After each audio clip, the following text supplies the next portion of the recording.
Good morning, good morning, good morning. क्या हाल चाल है सारे बच्चों को? ऑडियो वीडियो सही है? ऑडियो वीडियो सही है? Yes yes, good morning, good morning, good morning. Eid की छुट्टी होगी क्या? बेटा ईद कब है एक बार बताना। ईद कब है एक बार बताना। मैं कल पूछ के बताऊंगा कि ईद की और रक्षाबंधन की या किसी की छुट्टी है या नहीं है, और है तो कितने दिन की है। वैसे ईद है कब बेटा?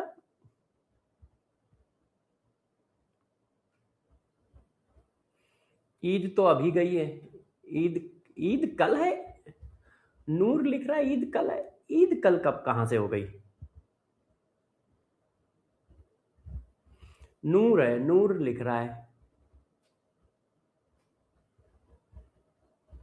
हाँ नहीं है ना भाई नूर, तुम मजाक कर रहे हो हैं? अच्छा ठीक है।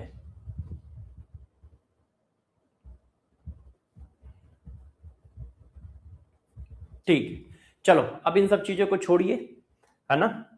अब आगे बढ़ते हैं।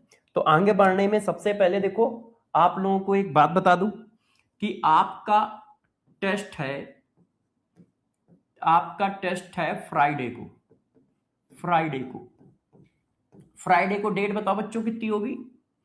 फ्राइडे को डेट बताओ कितनी होगी केमिकल काइनेटिक्स का। केमिकल काइनेटिक्स का फ्राइडे को डेट बताना बच्चों कितनी है? 28। तो 28 मतलब फ्राइडे को केमिकल काइनेटिक्स का टेस्ट है। कहां पे है? टेलीग्राम पर। टेलीग्राम पर जो हम लोग चैप्टर वाइज टेस्ट लेते हैं, टेलीग्राम पर। ठीक है। कौन सा भाई टेलीग्राम? मेरा वाला। क्या नाम है पूरा? Sarvesh Dikshit CSD official. इस टेलीग्राम चैनल पर होगा। ठीक है, तो सभी लोग तैयारी कर लें। मैंने अभी अभी टेलीग्राम पर जेई मेंस के सिलेक्टेड क्वेश्चन की PYQ सीट, नीट के क्वेश्चन की PYQ सीट और QHD सीट विद सॉल्यूशन डाल दी है। टेलीग्राम पर डाल दी है, आप अपलोड करके उनको कर लीजिए। नीट एडवांस बुक आप अपनी तरफ से लगा दीजिएगा, क्योंकि नीट एडवांस बुक का PDF मेरे पास नहीं है और वो किसी को मिलता भी नहीं है, क्योंकि वो बुक चलती है ना बच्चे, इसलिए वो देते भी नहीं है। तो नीट एडवांस बुक आपको करनी है। अब नीट एडवांस बुक आपने जो खरीद रखी है उसको करिए। फ्राइडे तक ये सारी बातें कर लीजिएगा। ठीक है, फ्राइडे तक ये सारा कुछ करके पेपर दीजिएगा ईमानदारी से, ईमानदारी से। अच्छा, बच्चे कह रहे हैं उस दिन रक्षाबंधन है। अच्छा, तो सैटरडे को कर लें। यदि उस दिन रक्षाबंधन है सैटरडे को कर लें या थर्सडे को कर लें। उस दिन रक्षाबंधन है तो सैटरडे को कर लें या थर्सडे को कर लें? आप लोग बताओ, मुझे नहीं पता था। मुझे ये तो पता था कि रक्षाबंधन कभी आएगा, मतलब आने वाला है, मगर मुझे ये नहीं पता था कि कब आ रहा है। संडे बेस्ट रहेगा सर। हाँ वैसे संडे भी बेस्ट रहेगा, इस संडे आपका टेस्ट तो है नहीं, संडे को कर देते हैं। संडे बेस्ट रहेगा। इस संडे वैसे भी आपका टेस्ट है नहीं, आप संडे कर लो। क्योंकि क्या है ना, कोई बच्चा दूर जाएगा, कोई बच्चा पास जाएगा। हाँ, रक्षाबंधन है 30 अगस्त, संडे।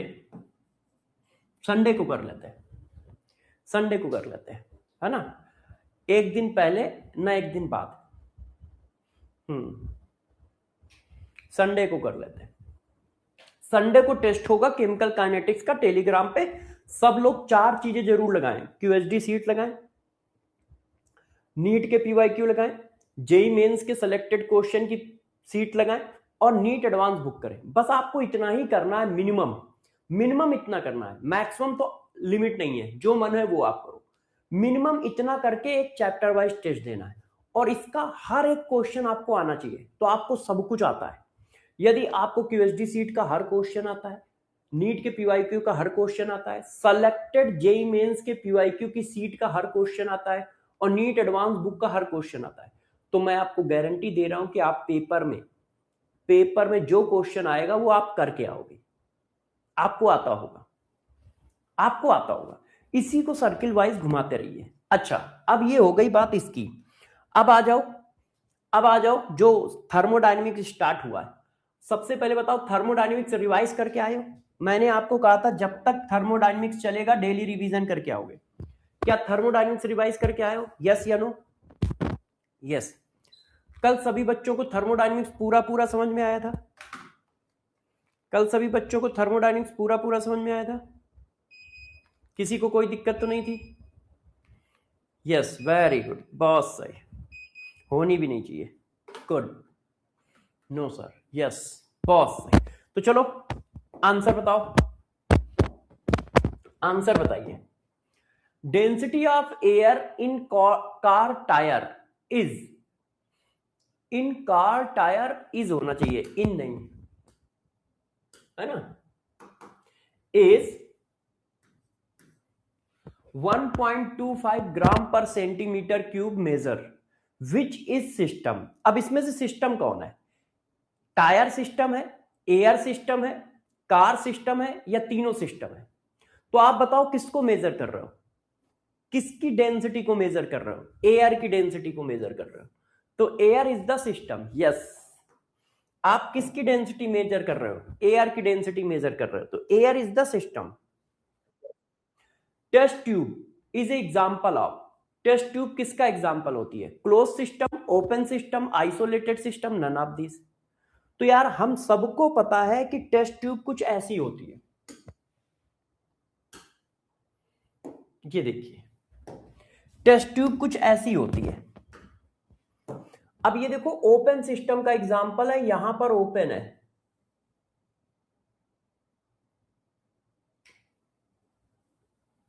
ये देखिए। तो मास का भी ट्रांसफर होगा और हीट का भी ट्रांसफर होगा। मास और हीट दोनों का ट्रांसफर हो रहा है, तो ये क्या है? ओपन सिस्टम है। How many properties are intensive properties? किसी भी तरह का कंसंट्रेशन इंटेंसिव होता है। पीएच ऑफ सॉल्यूशन इंटेंसिव होता है, डेंसिटी इंटेंसिव होता है, दो एक्सटेंसिव प्रॉपर्टी का रेशियो है, मास एक्सटेंसिव होता है, इंटरनल एनर्जी एक्सटेंसिव होता है, प्रेशर इंटेंसिव होता है। क्यों? प्रेशर दो एक्सटेंसिव प्रॉपर्टी का रेशियो होता है, मैंने कल पढ़ाया भी था, P equal to F upon A. ये भी एक्सटेंसिव है और ये भी एक्सटेंसिव है, तो दो एक्सटेंसिव प्रॉपर्टी का रेशियो प्रेशर है, तो इसलिए इंटेंसिव है। तो 1 2 3 4 इंटेंसिव प्रॉपर्टी है। Yes, very good, very good. अब ये क्वेश्चन करिए। बॉस,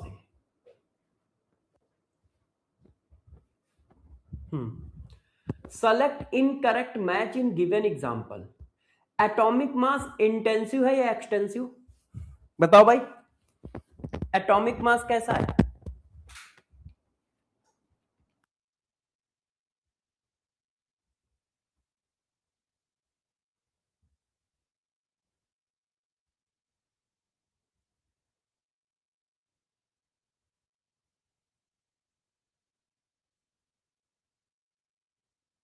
एटॉमिक मास क्या होता है? एक एटम का मास होता है।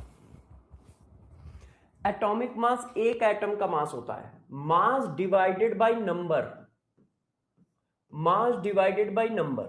तो ये भी एक्सटेंसिव है और ये भी एक्सटेंसिव है, तो ये दो एक्सटेंसिव प्रॉपर्टी का रेशियो है, तो ये इंटेंसिव होगा, तो ये गलत है। अब डेंसिटी दो एक्सटेंसिव प्रॉपर्टी का रेशियो है, ये भी इंटेंसिव होता है। हाँ, यहां पर ट्रू है।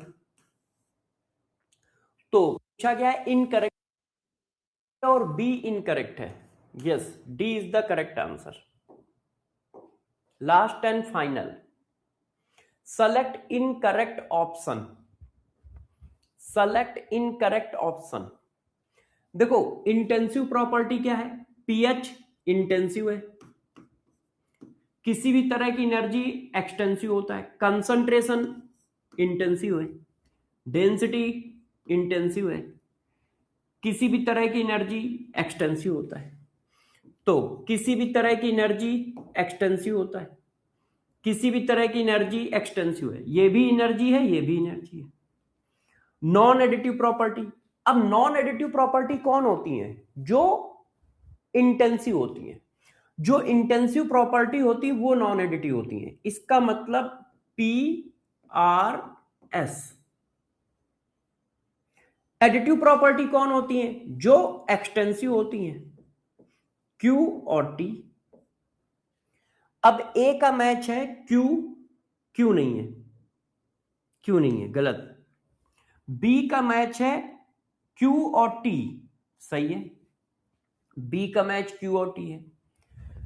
और C का मैच है, अच्छा यहां C लिखना भूल गए, C का मैच है P और S, PS मगर R भी है, गलत। और D का मैच है Q, Q के साथ T भी है, Q के साथ क्या है? T भी है। अच्छा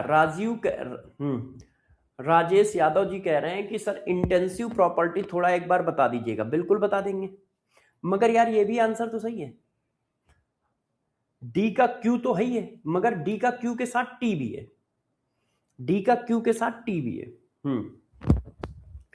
चलो भाई, यहां तक हो गया सब लोग। अब वापस आ जाओ अपनी प्रॉपर्टी पे। देखो कल मैंने आपको ये पढ़ाया था, इंटेंसिव क्या होता है, एक्सटेंसिव क्या होता है। मैंने आपको पढ़ाया 5 में से 5। ए के ऑप्शन में क्वेश्चन बहुत, क्या इनकरेक्ट पूछा है? एक मिनट रुको, पीछे वाला क्वेश्चन में इनकरेक्ट पूछा है कि करेक्ट पूछा है? एक मिनट रुकना, 5th नंबर क्वेश्चन में मैंने कुछ गलत कर दिया है क्या? हा, इनकरेक्ट पूछ रहा है। तो इनकरेक्ट में तो सभी आंसर होंगे बी को छोड़कर। इनकरेक्ट पूछा है भाई, एक मिनट यहां पे रफ करना पड़ेगा, इसको करेक्ट करना पड़ेगा। हाँ, इसको करेक्ट करना पड़ेगा। इनकरेक्ट में तो ए, सी और डी आंसर आएगा। करेक्ट कर दो। हाँ, करेक्ट कर दिया मैंने, करेक्ट कर दिया है ना। इनकरेक्ट में तो ए, सी और डी आएगा, क्योंकि सिर्फ बी करेक्ट है, बी करेक्ट है, तो मैंने वहां चेंज कर दिया है, मैंने वहां चेंज कर दिया है, ठीक है। अच्छा, अब आप सब लोग शांत हो जाओ और चीजों को समझो। यस, अब क्लास चालू कर रहा हूं, सब लोग आ जाओ भाई। आवाज में कोई दिक्कत आ रही है क्या? टेलीग्राम पे मिलेगी हुसैन, मेरे टेलीग्राम पे चले जाओगे, वहां मिल जाएगी। नो, सब ठीक है। यस, वॉइस क्रैक हो रही है क्या? आवाज में कोई दिक्कत है?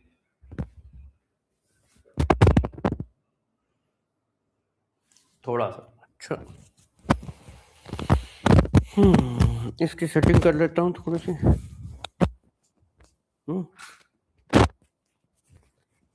कभी कभी क्या है, गड़बड़ हो जाता है। आप लोग यार उनको बोलो।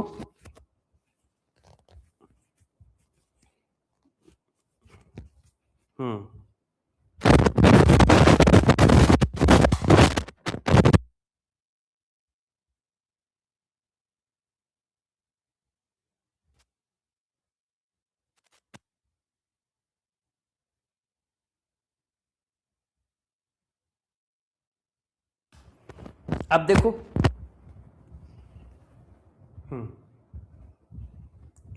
अब ठीक है। हाँ, वही तो मैं भी कह रहा हूँ, माइक चेंज करवाओ। आप लोग वेदांतो वालों को बोलो कि भाई सर्वेश सर का माइक चेंज करो। मैं तो बोल चुका हूँ उनको कि भाई मेरा माइक चेंज कर दो।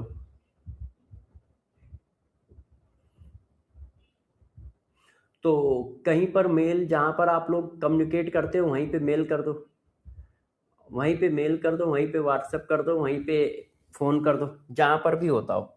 चलो अब अच्छा पढ़ाई पे ध्यान देते हैं, है ना। देखो मैंने आपको कल पढ़ाया था, सब लोग आराम से सुनिएगा। मैंने आपको कल पढ़ाया था कि एक्सटेंसिव प्रॉपर्टी वो है जो मास पे डिपेंड करती है, इंटेंसिव प्रॉपर्टी वो है जो मास पे डिपेंड नहीं करती।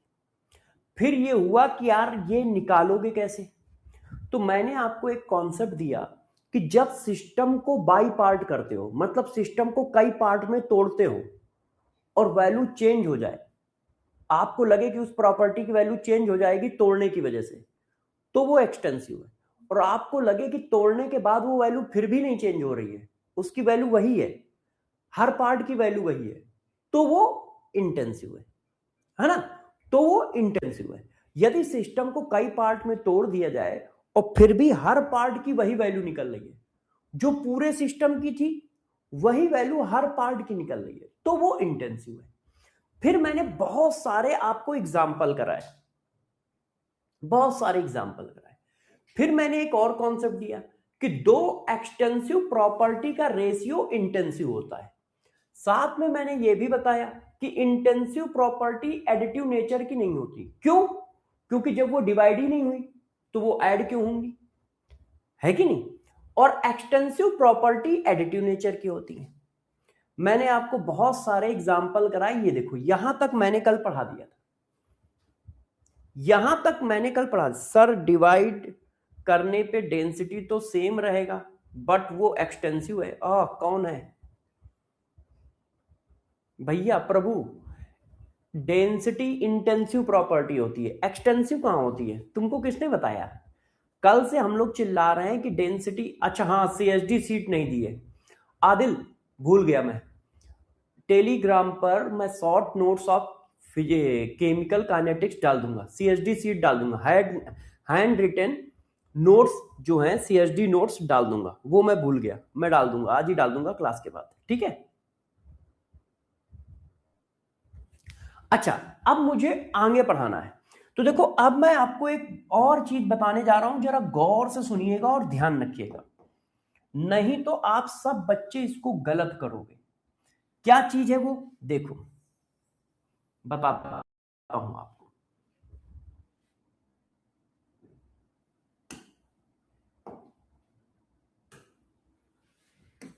देखिए बच्चों, नोट,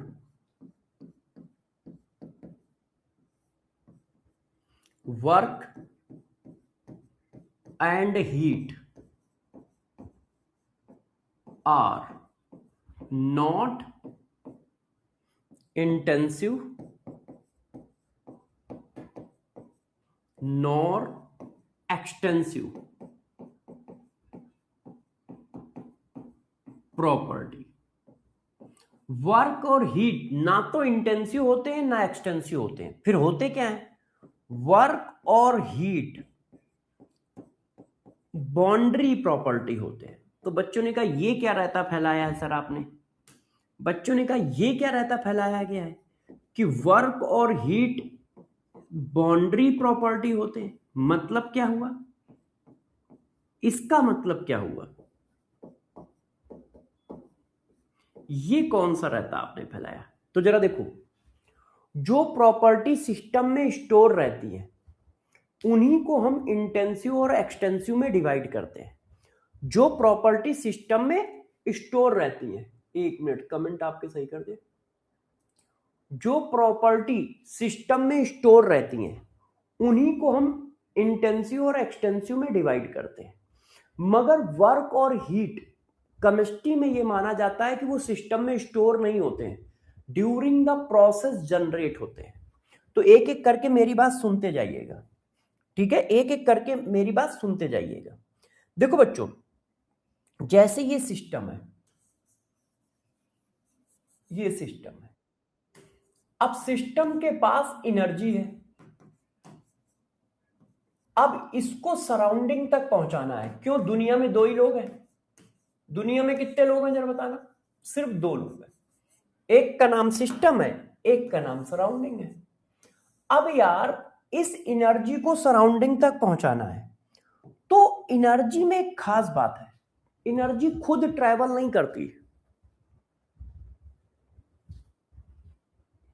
सर जी आपका इतना एक्सपीरियंस है, आपने बहुत अच्छा बच्चों से बात की है, सिलेक्शन की रिक्वायरमेंट, हाँ ठीक है।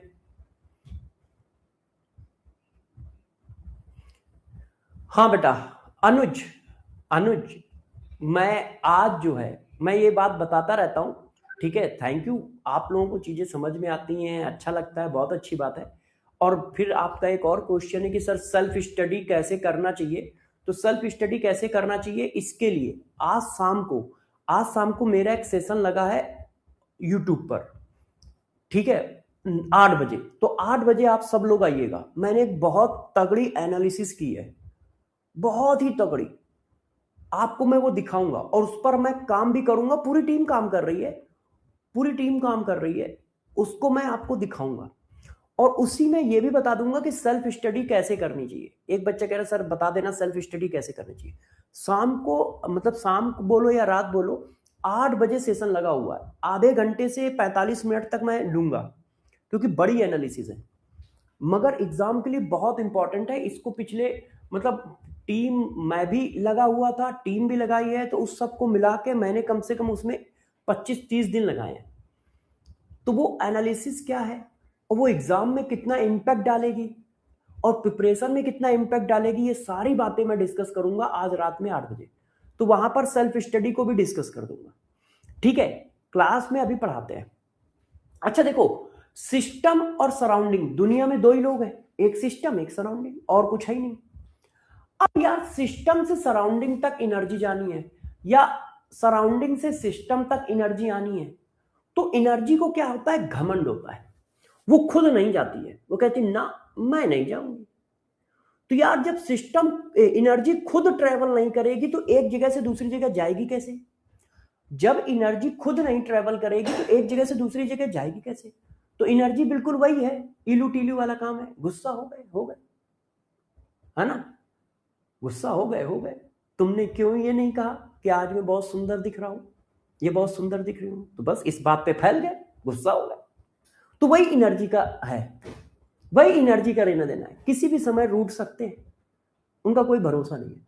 तो एनर्जी कह रही है मैं सिस्टम से सराउंडिंग तक खुद जाऊंगी नहीं, एनर्जी का कहना ये मैं जाऊंगी नहीं। तो भाई सिस्टम से सराउंडिंग तक और सराउंडिंग से सिस्टम तक एनर्जी जाएगी कैसे फिर, जाएगी कैसे फिर। तो कैसे जाती है मैं तुम्हें समझाता हूं, कैसे जाती है मैं तुम्हें समझाता हूं। देखो जैसे आपका फोन काम करता है ना, जैसे आपका फोन काम करता है, आपका फोन कैसे काम करता है बच्चों, आपका फोन ऐसे काम करता है। देखो मैं जो बोल रहा हूं ये साउंड वेव है, मैं जो बोल रहा हूं ये साउंड वेव है, और साउंड वेव बहुत दूर तक ट्रेवल नहीं करती। और यदि साउंड वेव बहुत दूर तक ट्रेवल करती तो फिर क्या था, फिर तो तुम्हें आराम ही था, तुम अपने घर की छत से आवाज मारते और वो अपने घर की छत से आवाज सुनते, इलू टीलू चल रहा होता, छत से छत, छत से छत, इलू टीलू चल रहा होता है। मगर ऐसा होता नहीं है, ऐसा होता नहीं है, ऐसा होता है नहीं होता है। अब मैं अपने घर में पढ़ा रहा हूं, अब इस रूम के बाहर आवाज जा रही है, नहीं जा रही है। यदि जा रही होती तो सारे बिल्डिंग वाले हमें दौड़ा के मारते कि यार तुम सुबह जो है ना चालू हो जाते हो, ठीक है, और पता नहीं क्या क्या बोलते रहते हो और शाम तक परेशान करते हो। तो साउंड वेव बहुत दूर तक ट्रेवल नहीं करती, तो फिर ये साउंड वेव तुम्हारे पास पहुंच कैसे रही है जब ये ट्रेवल ही नहीं करती, जब ये ट्रेवल नहीं करती तो पहुंच कैसे रही है। तो देखो कैसे पहुंचती है, जब हम फोन पे बोलते हैं कि हाँ बेटा मेहनत करोगे तभी सिलेक्शन होगा, सेल्फ स्टडी पे फोकस करो, नहीं तो ये तुम्हारा सिलेक्शन ये सर्वेश दीक्षित करा नहीं पाएंगे जो तुम सोच रहे हो। अब ये बातें मैंने बोली, तो ये साउंड वेव है, ये मोबाइल में नहीं, और मोबाइल में कन्वर्ट हो जाती है इलेक्ट्रोमैग्नेटिक वेव में। किसमें कन्वर्ट हो जाती है, साउंड वेव इलेक्ट्रोमैग्नेटिक वेव में कन्वर्ट हो जाती है। अब electromagnetic wave tower to tower travel करती है, तो पहले ये मेरे घर के पास के टावर में जाएगा, फिर ट्रेवल करते हुए आपके घर के पास के टावर में जाएगा, फिर उस टावर से आपके मोबाइल में आएगा, और फिर जब आपके मोबाइल में आएगी इलेक्ट्रोमैग्नेटिक वेव, फिर वो कन्वर्ट हो जाएगी साउंड वेव में और तुम्हें सुनाई देगा जी सर अब कल से सेल्फ स्टडी करूंगा। अब तुमने ये बोला, अब ये तुम्हारी साउंड वेव तुम्हारे मोबाइल में गई, इलेक्ट्रोमैग्नेटिक वेव में कन्वर्ट हुई, और फिर वो टावर टू टावर मेरे पास आई और मेरे मोबाइल में इलेक्ट्रोमैग्नेटिक वेव के फॉर्म में आई, और फिर वो कन्वर्ट हुई साउंड वेव में और मुझे सुनाई दिया। तो मैंने कहा अच्छा ठीक है, समझ गए तुम कि तुम्हारा सिलेक्शन सर्वेश दीक्षित नहीं करा पाएंगे। तो इसी तरह से एनर्जी होती है। एनर्जी खुद ट्रेवल नहीं करती है। जैसे ही एनर्जी बाउंड्री को क्रॉस करती है, जैसे ही एनर्जी सिस्टम की बाउंड्री को क्रॉस करती है, तो वो कन्वर्ट हो जाती है वर्क में या हीट में। वो कन्वर्ट हो जाती है वर्क और हीट में। और ये बेचारे दौड़ लगाते हैं। जैसे इलेक्ट्रोमैग्नेटिक वेव दौड़ लगाती है, वैसे ये दौड़ लगाते हैं, ये ट्रेवल करते हैं। वर्क ट्रेवल करता है और हीट ट्रेवल करता है। ये देखो, तो इस बाउंड्री पे हीट और वर्क डेवलप हुए। एनर्जी किस में कन्वर्ट हुई? वर्क में। कब? जब एनर्जी बाउंड्री से जैसे ही बाहर निकली वर्क में कन्वर्ट हो गई। एनर्जी जैसे ही बाउंड्री से बाहर निकली हीट में कन्वर्ट हो गई। अब हीट दौड़ लगा रहा है, वर्क दौड़ लगा रहा है। अब जब सराउंडिंग पर पहुंचा तो यही वर्क जैसे ही सराउंडिंग के अंदर गया एनर्जी में कन्वर्ट हो गया। यही हीट जैसे ही सराउंडिंग के अंदर गई एनर्जी में कन्वर्ट हो गई। तो देखो, एनर्जी यहां से यहां पहुंच गई, मगर क्या एनर्जी के टर्म में पहुंची? नहीं, एनर्जी यहां से यहां तक पहुंची वर्क के टर्म में। एनर्जी यहां से यहां तक पहुंची वर्क के टर्म में।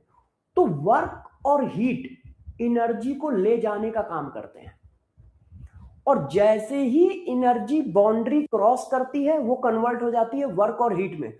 और वर्क और हीट दौड़ लगाते हैं, tower to tower, tower to tower दौड़ लगाते हैं। और जैसे ही सराउंडिंग पर पहुंचते हैं वो फिर से कन्वर्ट हो जाते हैं किसमें? एनर्जी में। तो इसका मतलब क्या होगा? गौर समझो, वर्क और हीट एनर्जी को, वर्क और हीट एनर्जी को सिस्टम टू सराउंडिंग और सराउंडिंग टू सिस्टम, वर्क और हीट एनर्जी को system to surrounding, surrounding to system transfer करने के काम आते हैं। ट्रांसफर करने के काम आते हैं।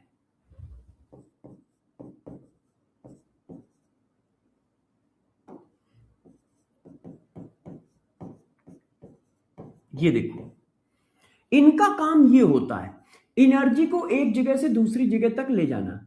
एनर्जी क्या होती है? वर्क और हीट में कन्वर्ट होती है, और वर्क और हीट ट्रेवल करते हैं। अब गौर समझना, वर्क कहां पे डेवलप हुआ? बाउंड्री पे डेवलप हुआ। और कहां पे जाके खत्म हो गया? बाउंड्री पे जाके खत्म हो गया। सिस्टम की बाउंड्री पे डेवलप हुआ, सराउंडिंग की बाउंड्री पे खत्म हो गया। सिस्टम की बाउंड्री पे डेवलप हुआ, सराउंडिंग की बाउंड्री पे जाके खत्म हो गया।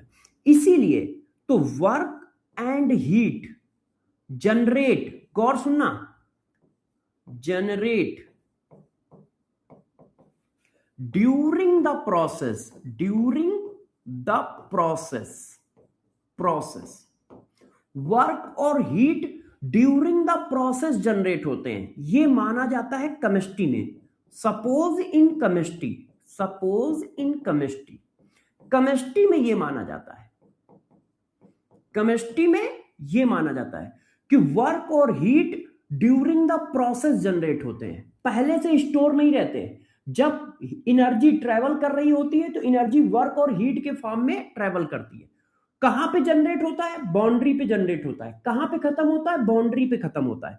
इसी वजह से वर्क और हीट को बाउंड्री प्रॉपर्टी बोलते हैं। इसी वजह से वर्क और हीट को बाउंड्री प्रॉपर्टी बोलते हैं। ना ये इंटेंसिव होता है, ना ये एक्सटेंसिव होता है। ना ये इंटेंसिव होता है, ना एक्सटेंसिव होता है, ये बाउंड्री प्रॉपर्टी होता है। क्यों? क्योंकि बाउंड्री पे जनरेट हुआ और बाउंड्री पे जाके खत्म हो गया। अच्छा, एक और खास बात, W और DW, Q और DQ, गौर सुनना बच्चों, यहां सबसे ज्यादा कंफ्यूजन होता है।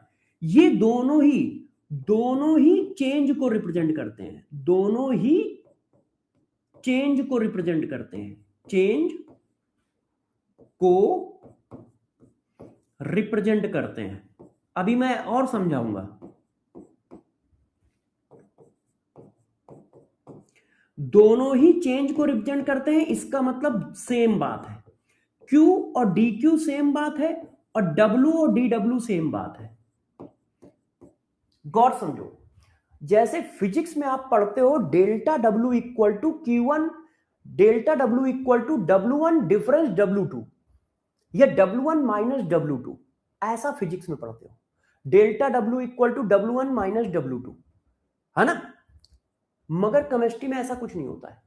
केमिस्ट्री में W ही चेंज है, चाहे उसको W लिखो चाहे उसको DW लिखो, दोनों ही चेंज को रिप्रेजेंट करते हैं। एब्सोल्यूट वैल्यू होती ही नहीं है। क्यों नहीं होती? क्यों किसी पॉइंट पे कोई वर्क नहीं है, किसी पॉइंट पे कोई वर्क नहीं है। During the process work generate हो रहा है, during the process heat generate हो रही है। केमिस्ट्री में यह सपोज किया जाता है। इसीलिए ध्यान रखना, केमिस्ट्री में W और DW सेम बात है, Q और DQ सेम बात है। जबकि फिजिक्स में जब आप करते हो तो ऐसे करते हो कि इस पॉइंट पे W1 वर्क है, इस पॉइंट पे W2 वर्क है, तो यहां से यहां तक का वर्क कितना हुआ? DW equal to W1 difference W2। Chemistry में यह होता ही नहीं है।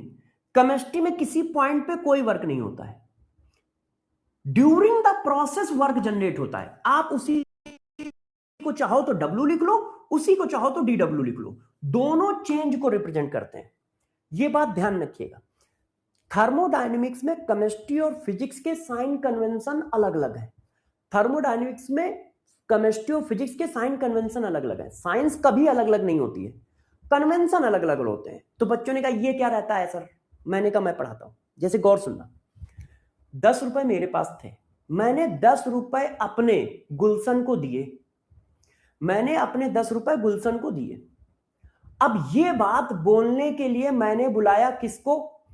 प्रिंस को। मैंने प्रिंस को बुलाया, तो प्रिंस ने देखो क्या बोला, प्रिंस ने क्या बोला कि सर्वेश दीक्षित सर ने 10 रुपए गुलशन को दिए। तो अब क्या आ रहा है? मेरा देना आ रहा है ना। तो मेरा देना आ रहा है तो इसका मतलब मेरे पास से जा रहा है, ये आ रहा है। अब देखो इसी प्रोसेस को दूसरे ने कैसे बोला? इसी प्रोसेस को, ठीक है, हाँ, सुपर्णा ने कैसे बोला? इसी प्रोसेस को सुपर्णा ने बोला कि गुलशन ने 10 रुपए सर्वेश सर से लिए। अब देखो दोनों सेम प्रोसेस है मगर बोलने का तरीका चेंज है ना। वो क्या कह रहा था, प्रिंस क्या कह रहा था? सर्वेश सर ने 10 रुपए दिए, यहां देने की बात आ रही थी बस, कि सर्वेश सर ने 10 रुपए गुलशन को दिए। सुपर्णा क्या कह रही है? गुलशन ने 10 रुपए सर्वेश सर से लिए है। तो जबकि वही प्रोसेस है मगर बोला अलग अलग तरीके से गया है। यही केमिस्ट्री और फिजिक्स में होता है, बस उसी प्रोसेस के बोलने का तरीका अलग है। मगर साइंस कभी अलग नहीं होती, चाहे वो फिजिक्स में पढ़ो, चाहे केमिस्ट्री में पढ़ो, चाहे बायोलॉजी में पढ़ो, चाहे ज्योग्राफी में पढ़ो। साइंस साइंस होती है, वो कभी अलग नहीं होती है। वे ऑफ रिप्रेजेंटेशन अलग अलग हो जाता है, वे ऑफ रिप्रेजेंटेशन अलग अलग हो जाता है, बस इतना सा होता है। इसका मैं एक सिंपल एग्जांपल देता हूं। जैसे आप हीरो को देखते हो, है ना, आप किसी हीरो को देखते हो तो उसका प्रेजेंटेशन हर पिक्चर में अलग अलग होता है। दंगल में देखो तो आमिर खान को इतना मोटा दिखाया गया है। उसी तरह जाके गजनी में देखो, 3 इडियट में देखो तो स्लिम ट्रिम दिखाया गया है, पर्सन तो वही है, प्रेजेंटेशन चेंज है सिचुएशन के हिसाब से। तो वही यहां पर है। केमिस्ट्री में माना जाता है कि work during the process generate होता है, किसी सिस्टम में स्टोर नहीं रहता। इसीलिए W और DW दोनों ही चेंज को रिप्रेजेंट करेंगे, और इसी तरह से Q और DQ दोनों चेंज को रिप्रेजेंट करते हैं। एब्सोल्यूट वैल्यू है ही नहीं। जो रिप्रेजेंटेशन W का है वही रिप्रेजेंटेशन DW का है, मतलब दोनों ही चेंज को रिप्रेजेंट कर रहे हैं। Q और DQ दोनों ही चेंज को रिप्रेजेंट कर रहे हैं, इसलिए दोनों सेम बात है, इसलिए दोनों सेम बात है। क्या ये बात आप लोग समझ पा रहे हो मैं क्या कह रहा हूं? पहला पॉइंट ये समझ पाए कि एनर्जी एक सिस्टम से सराउंडिंग तक कैसे जाती है। सारे बच्चे ये समझ पा रहे हैं कि एनर्जी सिस्टम से सराउंडिंग तक कैसे जाती है? यस या नो लिखो, यस या नो लिखो। यस, वेरी गुड, बहुत सही, बहुत सही, बहुत सही, बहुत सही। अच्छा, दूसरी बात आप ये समझ पा रहे हो ना कि W और DW सेम बात है, Q और DQ सेम बात है।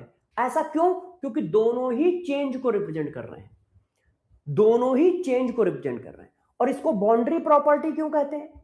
क्योंकि ये बाउंड्री पे जनरेट हुआ और बाउंड्री पे जाके खत्म हुआ, बाउंड्री पे जनरेट हुआ, बाउंड्री पे जाके खत्म हुआ, इसलिए बाउंड्री प्रॉपर्टी कहते हैं। ना तो ये इंटेंसिव होता है, ना ये एक्सटेंसिव होता है, ना ये इंटेंसिव होता है, ना ये एक्सटेंसिव होता है, ना ये इंटेंसिव होता है, ना ये एक्सटेंसिव होता है। क्लियर है ये बात? क्लियर है ये बात? अच्छा, वेरी गुड, वेरी गुड। अब देखो, ये इंटेंसिव एक्सटेंसिव वाली प्रॉपर्टी लगातार हम दोनों के साथ चलती रहेगी, मतलब अब लगातार हर हेडिंग में ये बात पढ़ाता रहूंगा। सिस्टम और सराउंडिंग का बाउंड्री सेम होगी या अलग अलग होगी? देखो, वैसे तो इन जनरल सिस्टम और सराउंडिंग की बाउंड्री सेम होती है, मगर वो बाउंड्री इतनी बड़ी होती है कि उसमें ट्रेवल करना पड़ता है। फॉर एग्जाम्पल, जैसे एक बच्चे ने कहा सर सिस्टम और सराउंडिंग की बाउंड्री तो कॉमन होती है, आप ये क्या रहता फैला रहे हो, सिस्टम की अलग बाउंड्री, सराउंडिंग की अलग बाउंड्री। तो बच्चे ने दिमाग तो लगाया है, मगर वो बाउंड्री कितनी बड़ी होती है। देखो, कैमरा वो है, मैं यहां हूं, तो बाउंड्री की वॉल की थिकनेस देखो कितनी बड़ी है, इतनी बड़ी है। अब इतनी बड़ी में उसको ट्रैवल करके जाना पड़ेगा ना बाउंड्री का। देखो, ये इतनी बड़ी बाउंड्री है, ये मैं और वो टच नहीं कर रहा है, इसका मतलब हम दोनों के बीच में इतना बड़ा गैप है। अब यहां मेरे से एनर्जी कैमरे में जानी है, अब मेरे से एनर्जी कैमरे में जानी है तो इतनी जगह ट्रैवल करनी पड़ेगी ना, इतनी जगह को ट्रैवल करना पड़ेगा ना, है ना। और इलेक्ट्रॉन तो इत्तो से होता है, इलेक्ट्रॉन तो इत्तो से होता है, तो 1 सेंटीमीटर डिस्टेंस भी उसके लिए आपकी 10 किलोमीटर डिस्टेंस के बराबर है, क्योंकि वो इत्तो से है। अच्छा, चलो अब आगे बढ़ते हैं। अच्छा, अब आप लोगों को अगली हेडिंग पे ले चलते हैं, जिसका नाम है प्रोसेस। तो कोई बच्चा बता सकता है प्रोसेस क्या होता है? What is the process? What is the process? अच्छा, क्वेश्चन करोगे? चलो पहले क्वेश्चन करा देता हूं, क्वेश्चन करा देता हूं, आप लोग क्वेश्चन करिए और बताइए। 1 मिनट यार, 1 मिनट, इसकी सेटिंग चलो मैं बाद में अकेले कर लूंगा। आ जाओ, अब क्वेश्चन करते हैं कुछ। ये देखिए, इंटेंसिव और एक्सटेंसिव प्रॉपर्टी की ये सीट है, इसको फिल करिए। इंटेंसिव और एक्सटेंसिव प्रॉपर्टी की सीट है। अमाउंट, अमाउंट क्या होता है? एक्सटेंसिव। क्यों? 2-3 पार्ट में कर दोगे तो अमाउंट की वैल्यू कम हो जाएगी। मास, मोल, क्यों? मास को 2-3 पार्ट में कम कर दोगे तो वैल्यू कम हो जाएगी, मोल को कई पार्ट में डाल दोगे तो वैल्यू कम हो जाएगी। डेंसिटी, हीट, ना तो भैया ये इंटेंसिव है ना ये एक्सटेंसिव है, हीट। फोर्स, फोर्स एक्सटेंसिव है, क्यों? F इक्वल टू ma होता है, मास कम तो फोर्स कम। फिर क्या लिखा है? फिर हीट लिखा है, ना तो इंटेंसिव है ना एक्सटेंसिव। वर्क ना इंटेंसिव है ना एक्सटेंसिव, ये तो बाउंड्री प्रॉपर्टी है। किसी भी तरह का कंसंट्रेशन इंटेंसिव, किसी भी तरह का कंसंट्रेशन, किसी भी तरह का कंसंट्रेशन इंटेंसिव। अब ये वाला एग्जांपल आप लोग बता के दिखाओ, मास ऑफ 1 मोल, ये एग्जांपल बताओ। मास ऑफ 1 मोल को क्या बोलोगे? मोलर मास, याद है? Molar atomic mass, mass of 1 mole molar atomic mass बोला जाता है। अब ये बताओ इंटेंसिव है एक्सटेंसिव? मास ऑफ 1 मोल क्या है? 1 मोल के मास को क्या कहोगे? इंटेंसिव या एक्सटेंसिव? Very good, intensive. किसी में भी पर लग गया वो इंटेंसिव हो जाएगा। मास अपॉन मोल, तो 2 एक्सटेंसिव प्रॉपर्टी का रेशियो हो गया। ये क्या है? ये ऐसे हो गया, मास अपॉन मोल। अब ये भी एक्सटेंसिव, ये भी एक्सटेंसिव, 2 एक्सटेंसिव प्रॉपर्टी का रेशियो हो गया तो इंटेंसिव हो गया। अब ये देखो,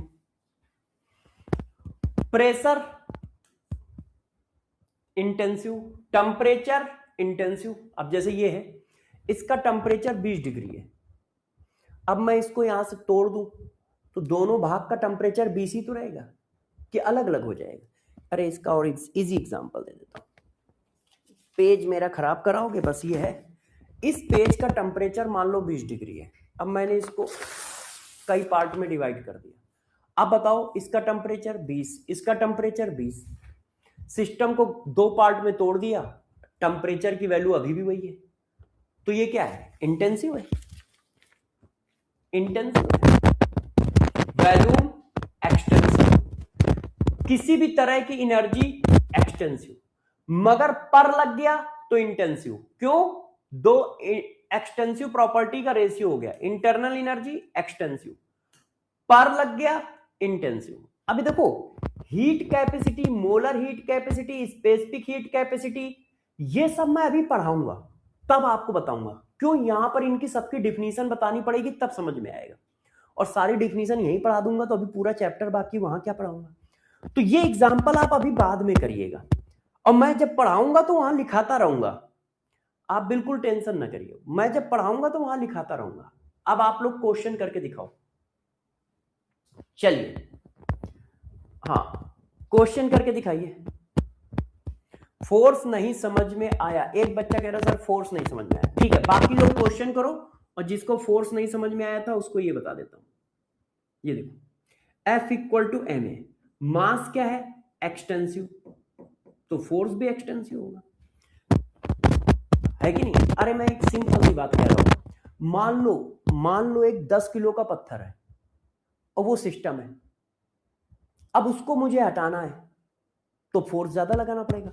अब सिस्टम को मैंने बाई पार्ट कर दिया, 10 किलो को पत्थर को 4 किलो 6 किलो में तोड़ दिया, अब मुझे 4 किलो को हटाना है, तो क्या सेम फोर्स लगेगा, क्या सेम फोर्स लगेगा, नहीं, कम फोर्स लगेगा। तो इसका मतलब सिस्टम को बाई पार्ट करने से फोर्स की वैल्यू चेंज हो रही है। Which is intensive property, all, ये होता है, ये भी विस्कोसिटी भी इंटेंसिव है, पानी ज्यादा हो या पानी कम हो उसकी विस्कोसिटी तो उतनी रहेगी ना, है ना, बताइए सब लोग, बहुत अच्छा एग्जांपल है, which is the extensive property, yes yes yes, जल्दी जल्दी आंसर दो, एक्सटेंसिव प्रॉपर्टी बताना है, वेरी गुड, बहुत सही बहुत सही बहुत सही बहुत सही, किसी भी तरह की एनर्जी एक्सटेंसिव प्रॉपर्टी, ये कंसंट्रेशन है, किसी भी तरह का कंसंट्रेशन इंटेंसिव, दो एक्सटेंसिव प्रॉपर्टी का रेशियो है, और ये भी इंटेंसिव होता है, ये भी इंटेंसिव होता है। अब आप जिद कर रहे हो तो एक लास्ट एंड फाइनल क्वेश्चन करो, total number of intensive property in the following, volume extensive, अब यार ये मैंने अभी पढ़ाया नहीं आपको, मोलर हीट कैपेसिटी, मतलब एक मोल की हीट कैपेसिटी, तो एक मोल की हीट कैपेसिटी ऐसे आया, तो एनर्जी एक्सटेंसिव और मोल एक्सटेंसिव, तो दो एक्सटेंसिव प्रॉपर्टी का रेशियो है, वैसे ये मैंने अभी पढ़ाया नहीं है ना, किसी भी तरह का कंसंट्रेशन, यार इस क्वेश्चन को अभी मत करो, इसमें अभी पढ़ाना पड़ेगा यार, जैसे ये हेडिंग अभी नहीं पढ़ाई है ना, मोलर मास तो पढ़ा दिया है, मोल पढ़ा दिया है, गिब्स फ्री एनर्जी पढ़ा दिया है, ई सेल भी पढ़ा दूंगा, ई सेल इक्वल टू, देखो चलो अच्छा थोड़ा थोड़ा बता देता हूं, कर देता हूं, देखो डेल्टा जी इक्वल टू होता है minus N F E cell,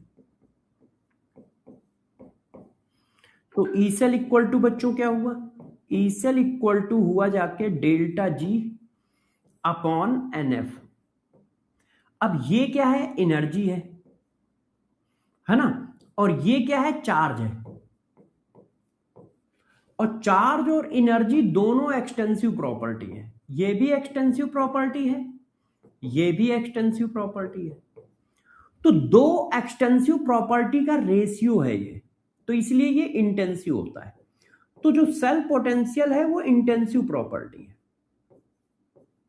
self potential intensive property होती है, क्यों, क्योंकि दो एक्सटेंसिव प्रॉपर्टी का रेशियो होता है ऐसे, किसी भी तरह की एनर्जी एक्सटेंसिव है। मोलर मास एक मॉलिक्यूल का मास होता है, इसलिए इंटेंसिव है। मोल एक्सटेंसिव है, मोल एक्सटेंसिव है। तो कितने आई? 1 2 3 4। 1 2 3 4। मोलर हीट कैपेसिटी क्या होती है मैं हल्का सा बता देता हूं। 1 मोल गैस का 1 डिग्री सेंटीग्रेड टेम्परेचर बढ़ाने के लिए जो एनर्जी देते हो, जो हीट देते हो, उसी को मोलर हीट कैपेसिटी कहते हैं। 1 मोल गैस का 1 डिग्री सेंटीग्रेड टेम्परेचर बढ़ाने के लिए जो हीट देते हो उसे ही मोलर हीट कैपेसिटी कहते हैं। इसका मतलब हुई हीट पर मोल। 1 मोल के लिए कितनी हीट दे रहे हो, तो हीट पर मोल। मोल भी एक्सटेंसिव, एनर्जी भी एक्सटेंसिव, तो ये इंटेंसिव हो जाता है। तो ये इंटेंसिव हो जाता है। अब ये हेडिंग हमारे साथ चलती रहेगी पूरी केमिस्ट्री में। इसको मैं कम से कम 4-5 बार पढ़ाऊंगा। पूरी केमिस्ट्री में ये चलती रहेगी अब हमारे साथ। आ जाओ, अब हम नई हेडिंग स्टार्ट करते हैं, प्रोसेस। भाई रेडी हो जाओ। प्रोसेस क्या होता है? Process, type of process and state variable, 3 term है। तो सबसे पहले प्रोसेस बताता हूं, इसको पढ़ो क्या लिखा है। It is an operation by which a system undergoes a change from one state to another state. अब आपको देखने में लग रहा है कुछ बड़ा सा काम है। इट इज एन ऑपरेशन, अरे भाई क्या सर्जिकल स्ट्राइक होने वाली है कि किडनी निकालने वाले हैं? It is an operation by which a system undergo a change from one state to another state is called process. इसका मतलब क्या है? सिंपल सी बात में मैं समझाता हूं। जो भी कुछ हो रहा है ना, उसी को प्रोसेस बोलते हैं। जैसे मैं पढ़ा रहा हूं तो ये प्रोसेस है, आप लिख रहे हो ये प्रोसेस है ना, ये प्रोसेस है। भाई पानी पी रहा है, ये प्रोसेस है। मम्मा तुम्हें घूर रही है, क्यों? क्योंकि तुम दूसरी वाली स्क्रीन में भी कुछ देख रहे हो, ये प्रोसेस है। खाना बनाना प्रोसेस है, पढ़ाई करना प्रोसेस है, मार खाना प्रोसेस है, सांस लेना प्रोसेस है। तो प्रोसेस का मतलब सिंपल सा होता है, कुछ भी कुछ होने को प्रोसेस कहते हैं। अब वो साइंस की लैंग्वेज है तो डरावनी होती है, तो वो डराते रहते हैं। इट इज एन ऑपरेशन, है ना। तो ये इनके ऑपरेशन को अभी थोड़ी देर के लिए छोड़ो। तो प्रोसेस का सिंपल मीनिंग समझे, कुछ होने को प्रोसेस कहते हैं। सांस ले रहे हो, प्रोसेस है ना। नहाना, धोना, खाना, मतलब सुबह से शाम तक तुम लाखों प्रोसेस कर देते हो, लाखों प्रोसेस कर देते हो, 1-2 नहीं। कुछ भी कर रहे हो तो वो बस प्रोसेस ही है, समझ लो। कपड़े पहन रहे हो, प्रोसेस है। शूज पहन रहे हो, प्रोसेस है ना। कार साफ कर रहे हो, प्रोसेस है। साइकिल चला रहे हो, प्रोसेस है। हाँ, कुछ भी हो रहा है बस प्रोसेस है। तो कुछ होने को प्रोसेस कहते हैं। अच्छा, अब अगला पॉइंट समझो। जब कुछ होगा तो कुछ ना कुछ तो चेंज आएगा। जैसे मैं क्लास पढ़ा रहा हूं तो क्लास के बाद क्या होगा? मेरी एनर्जी थोड़ी डल हो जाएगी। अब मेरी हाइट तो कम नहीं हो जाएगी कि क्लास पढ़ाने के बाद सर्वेश सर की हाइट 1 इंच कम हो गई, ऐसा तो होगा नहीं, है ना। क्लास पढ़ाने के बाद क्या होगा? मेरी एनर्जी कम हो जाएगी, मेरी कोई ना कोई प्रॉपर्टी डिक्रीज कर गई या इंक्रीज कर गई, मेरी एनर्जी कम हो जाएगी, थकान लगने लगेगी। उसी तरह क्लास पढ़ने के बाद तुम भी थक जाओगे, तुम्हारी एनर्जी भी ड्रेन होगी, मगर कोई तुम्हारी लंबाई थोड़ी कम हो जाएगी, तुम्हारा वजन थोड़ी कम हो जाएगा कि अरे भाई बच्चे ने क्लास पढ़ी और उसकी लंबाई 2 इंच कम हो गई, उसका वजन आधा किलो कम हो गया। ऐसा तो कुछ होगा नहीं, ऐसा तो कुछ होगा नहीं।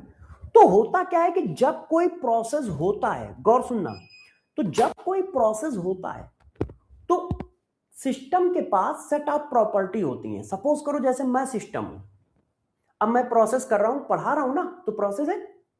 अब मैं सिस्टम हूं, तो मेरी देखो प्रॉपर्टी क्या है। मेरी हाइट है ना 5.9 समथिंग, मेरा वेट 71 kg के आसपास, ठीक है। मेरी एनर्जी मान लो 80 जूल है, मेरी एनर्जी 80 जूल। मेरी 4 प्रॉपर्टी आपने निकाली कि भाई सर की हाइट 5.9 इंच है, सर का वजन 71 kg है, सर के पास इस समय एनर्जी 80 जूल है। ये मेरी प्रॉपर्टी है। तो ये जो मेरी प्रॉपर्टी है इन्हीं को बोला जाता है स्टेट वेरिएबल। इन्हीं प्रॉपर्टी को स्टेट वेरिएबल बोलते हैं। अब मैंने आधे घंटे पढ़ाया, आधे घंटे पढ़ाने के बाद हमने फिर से अपनी प्रॉपर्टी चेक की। हाइट कांस्टेंट, वजन कांस्टेंट, एनर्जी 80 थी 60 बची। तो इसका मतलब एक वेरिएबल चेंज हुआ। तो जब कोई प्रोसेस होता है तो कोई ना कोई वेरिएबल जरूर चेंज होता है। देखो मेरे 2 वेरिएबल नहीं चेंज हुए, एक वेरिएबल चेंज हुआ है, मतलब कोई ना कोई वेरिएबल जरूर चेंज होता है। ऐसा हो ही नहीं सकता कि कोई प्रोसेस हो और कोई वेरिएबल ना चेंज हो, कोई एक चेंज हो जाएगा। तो जो सेट ऑफ प्रॉपर्टी है उनको बोलते हैं स्टेट फंक्शन। क्यों? क्योंकि जब आप एक जगह पे खड़े थे तो हमारी सेट ऑफ प्रॉपर्टी क्या थी? हाइट 5.9, वजन 71 और एनर्जी 80 जूल। अब जब प्रोसेस हो गया, मैंने 10 मिनट पढ़ा लिया, तो फिर चेक किया गया तो हाइट वही है 5.9, वजन 71 है, एनर्जी 60। तो यदि कोई एक प्रॉपर्टी चेंज हो गई, इसका मतलब मैं नई स्टेट पे आ गया। सेट ऑफ प्रॉपर्टी में से मिनिमम एक प्रॉपर्टी चेंज होने का मतलब होता है वो नई जगह पे पहुंच गया, नए स्टेट पे पहुंच गया, नई जगह पे पहुंच गया, और मतलब प्रोसेस हो गया। यदि प्रोसेस हुआ तो कोई ना कोई प्रॉपर्टी चेंज होगी और वो नई स्टेट पे पहुंच गया। क्यों? पहले वाली स्टेट की वैल्यू और इसकी वैल्यू मैच नहीं कर रही है ना, मिनिमम एक वैल्यू भी मैच नहीं कर रही है, तो इसका मतलब वो नई स्टेट है। तो जरा देखो, और सेट ऑफ प्रॉपर्टी को क्या बोलते हैं? स्टेट वेरिएबल बोलते हैं। सेट ऑफ प्रॉपर्टी क्या थी मेरी? हाइट, मास, एनर्जी, है ना। तो देखो अब इसको साइंस की लैंग्वेज में कैसे लिखा जाता है? इट इज एन ऑपरेशन, ये एक तरह का ऑपरेशन है by which a system undergoes a change of one state to another state. मतलब उसकी सेट ऑफ प्रॉपर्टी एक चेंज होंगी और जैसे ही सेट ऑफ प्रॉपर्टी चेंज हुई तो इसका मतलब प्रोसेस हुआ। तो सिंपल सा ध्यान रखो, कुछ होने को प्रोसेस कहते हैं, कुछ होने को प्रोसेस कहते हैं। और जब भी प्रोसेस होगा तो कुछ ना कुछ चेंज जरूर होगा। फॉर एग्जांपल देखो, आपको मैं एक और सिंपल एग्जांपल देता हूं। जैसे ये देखो क्या है, एक कंटेनर है, एक कंटेनर है। अब इस पर मैंने ये पिस्टन लगा दिया, ये देखो। अब इस पर गैस थी, ऐसे गैस थी, ये गैस है, ऐसे गैस है, ये गैस है। अभी देखो प्रॉपर्टी क्या है, जब पिस्टन ए पॉइंट पे है, अभी पिस्टन कहां है? ए पॉइंट पे, तो मैंने माना कि गैस का वॉल्यूम जो है 10 लीटर है, गैस का प्रेशर जो है वो 2 एटमॉस्फेयर है, गैस का टेम्परेचर जो है वो 300 केल्विन है, और गैस का अमाउंट जो है वो 1 मोल है। अब गैस की प्रॉपर्टी क्या होगी भाई? गैस का क्या होगा? अमाउंट होगा, गैस का टेम्परेचर होगा, गैस का प्रेशर होगा, गैस का वॉल्यूम होगा। यही सब तो गैस की प्रॉपर्टी होंगी। अब गैस की कोई हाइट तो होगी नहीं कि तुम उसकी हाइट उसकी प्रॉपर्टी कहोगे, हाइट तो हमारी होगी। तो गैस की ये प्रॉपर्टी है। तो ये सारे स्टेट वेरिएबल है। क्यों? किसी स्टेट पे इनकी एक वैल्यू है। अब मैंने प्रोसेस कराया, कुछ होने को प्रोसेस कहते हैं। तो मैंने क्या किया? पिस्टन को नीचे ले आया, पिस्टन को मैं नीचे ले आया खींचकर, ऊपर से नीचे आ गया पिस्टन, ये यहां आ गया। अब ये देखो पिस्टन यहां पे आ गया, ऐसे। जब पिस्टन यहां पे आया तो मैंने इसको स्टेट बी कहा। अब ये स्टेट चेंज हुआ है तो प्रोसेस हुआ है। अब देखो, जब यहां से यहां आओगे तो गैस का वैल्यूम कम हो जाएगा, तो भाई वी की वैल्यू सपोज करो 9 लीटर रहेगी। अब वॉल्यूम कम होगा, बढ़ जाएगा। मान लो प्रेशर इसका ये रह गया। क्या टेम्परेचर में चेंज आया? नहीं आया। क्या मोल बढ़े? नहीं बढ़े। मोल थोड़ी बढ़ जाएंगे। तो देखो, कुछ वैल्यू चेंज हुई और कुछ नहीं चेंज हुई। तो ये जो है इनको बोलते हैं स्टेट वेरिएबल। और जब प्रोसेस होता है तो मिनिमम एक वैल्यू जरूर चेंज होती है और एक से ज्यादा भी चेंज हो सकती है। तो अब इसको बोलेंगे एक स्टेट। ये सेट ऑफ वैल्यू को बोला जाता है स्टेट। ये जो सेट ऑफ वैल्यू है ना, इन्हीं को बोलते हैं स्टेट। इन्हीं को बोलते हैं स्टेट। अब सेट ऑफ वैल्यू कुछ थी, अब सेट ऑफ वैल्यू कुछ है, इसका मतलब ये एक स्टेट है, ये दूसरी स्टेट है, नई स्टेट पे आ गया, एक स्टेट से दूसरी स्टेट पे चला गया। ये देखिए, तो होता क्या है, कुछ होने को प्रोसेस कहते हैं, और जब प्रोसेस होता है तो सिस्टम एक स्टेट से दूसरी स्टेट पे चला जाता है, मतलब कोई ना कोई एक वैल्यू चेंज हो जाती है, और उन सेट ऑफ प्रॉपर्टी को ही कहा जाता है स्टेट वेरिएबल या state function. In set of property को ही कहा जाता है state variable, in set of property को ही कहा जाता है स्टेट वेरिएबल। इसमें से कुछ चीजें कांस्टेंट रहेंगी, कुछ चेंज हो जाएंगी। पहले ये बताओ, ये समझ पाए सब लोग, प्रोसेस का मतलब समझ पाए, यस या नो? प्रोसेस का मतलब समझ पाए, यस या नो? अच्छा, जब प्रोसेस होगा तो कुछ सेट ऑफ प्रॉपर्टी चेंज होंगी, तो स्टेट वेरिएबल का मतलब समझ पाए, स्टेट वेरिएबल का मतलब समझ पाए कि स्टेट वेरिएबल कौन होंगे? तो स्टेट वेरिएबल कौन होंगे? यही टेम्परेचर, प्रेशर, मोल, यही सब स्टेट वेरिएबल है। अच्छा, अब एक और आगे बढ़ते हैं, टाइप ऑफ प्रोसेस क्या होता है?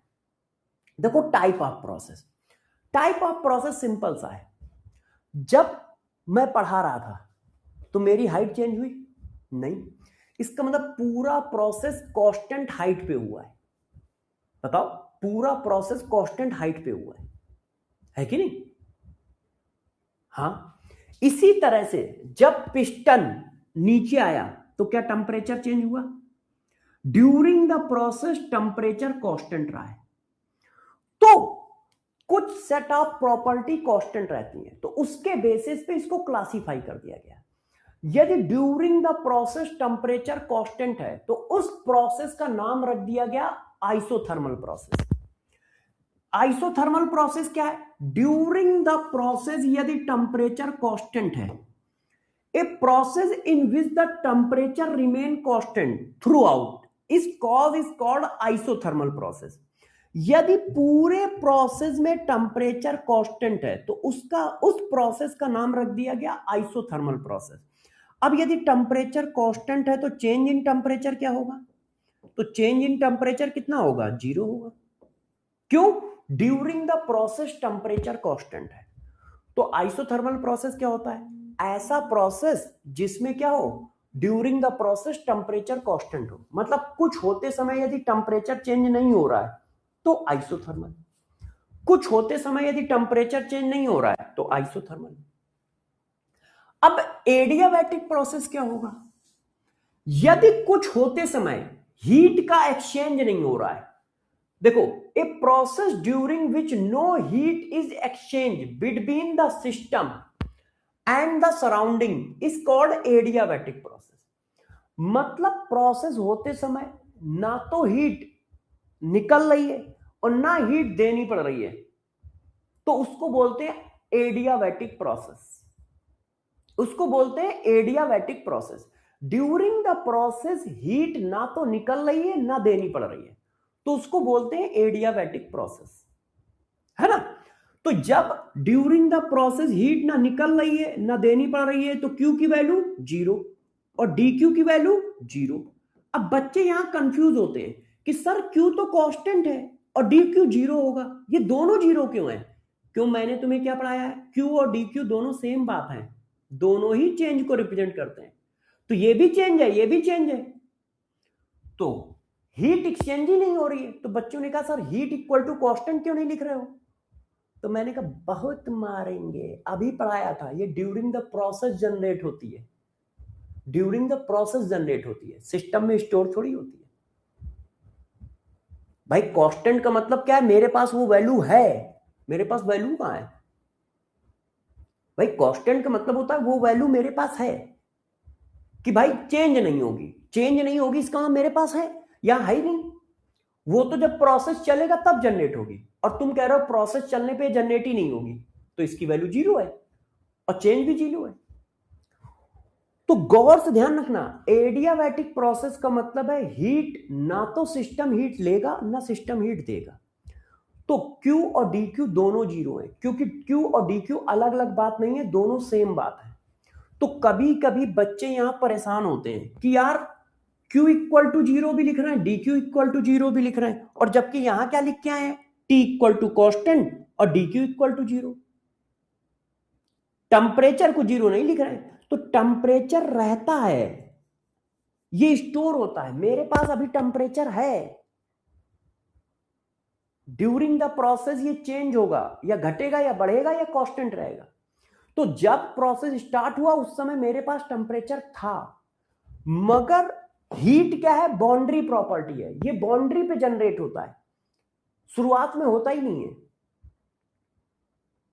तो ध्यान रखना, एडियाबैटिक प्रोसेस मतलब ना तो हीट लेंगे ना हीट देंगे, तो Q equal to 0, DQ equal to 0। क्यों? Q और DQ दोनों सेम बात है, Q एंड DQ सेम बात है। मैं बार बार इस बात को लिख रहा हूं, जैसे ध्यान ना है, दोनों ही चेंज को रिप्रेजेंट करते हैं, दोनों ही चेंज को रिप्रेजेंट करते हैं।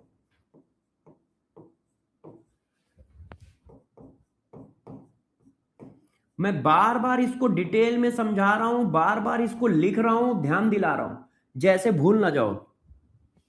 अब पता चलता है कुछ समय बाद भूल गए तो बहुत मारेंगे हम।